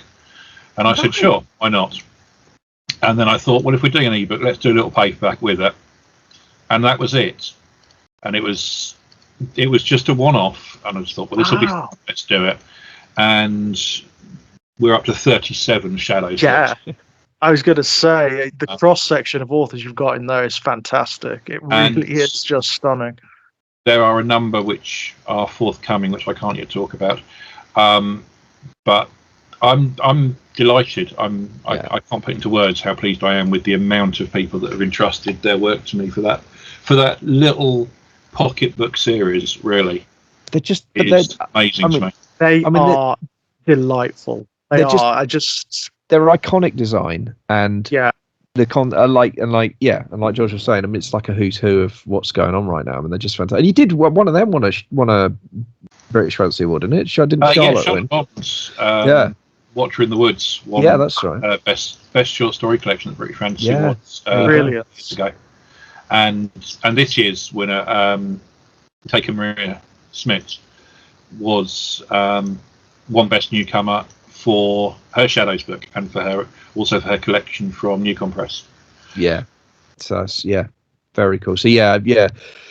I mean, check out as Steve says, buy all the books. But I haven't definitely. I said that once at one event, and it's that. I tell you what, man. That if I have anything to do with it, that's going on your fucking gravestone, Steve. Yeah. That is iconic, Steve Shaw, right there. Buy the books. Buy all the books. Buy all the books. That is. We all say that all the time now. It's just great. As for me, so let's see. Well, firstly, the Finite, which is part of the signature novella series by Black Shuck Books. Go and pick that up. If all this talk of cynicism and nihilism has piqued your interest, may I recommend the Finite, ladies and gentlemen. I'm saying that in part because literally today I finished my first draft of the screenplay of the Finite, which is now been winging its way over to an indie filmmaker friend of mine. So good time if you want to get picked up. If you want to get in on the ground floor of what's going to be one of the future biggest cinematic bummers of all time, then go and grab the Finite. And if you enjoy that, go and pick up A Song for the End, which is come with Horrific Tales, which and go and pick up my latest Millionaire's Day, which is out with French Press. The 3 novellas do form trilogy is too strong a word, but shall we say interlocking themes and indeed interweaving characters. And I think if you read all 3 of them one after the other, well, firstly, you'll need cheering up after the Finite, and A Song for the End of Millionaire's Day are less nihilistic than that, although they're still quite bleak. I think they make the 3 of them between them make a good fun Milton Keynes Apocalypse trilogy. So do enjoy those. If you want to keep up with the ridiculous volume of things that I'm putting out, both written work and audio, your best bet is patreon.com/kitpower. You can join for free, and that'll give you access to my monthly newsletter and general updates as and when they happen. But as little as $1 a month will get you access to something new every single week.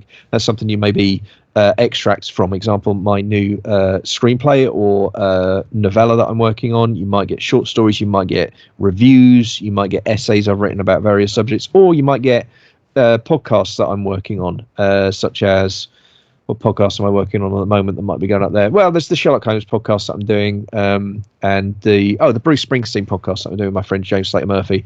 Episodes get early release on Patreon. So there you go. $1 a month, patreon.com/kitpower gets you something new from me every week. Excellent. As and for buy myself, all the books. Guys, buy all the books, always. That's for all 3 of us, by the way. Yes. Buy all the books. All the books. All the books. For myself, guys, you can find me here on Exaggerated Elegy. Currently doing a Silent Hill 2 Let's Play of the remake. That is amazing, by the way, guys. Nice. That piece of horror has knocked me on my arse. The Bloober team have made what could be the best horror remake ever.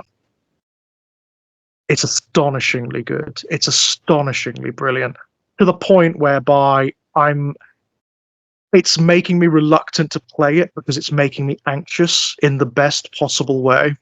It is the most stunning horror video game I've ever come across. They've just knocked it out of the park.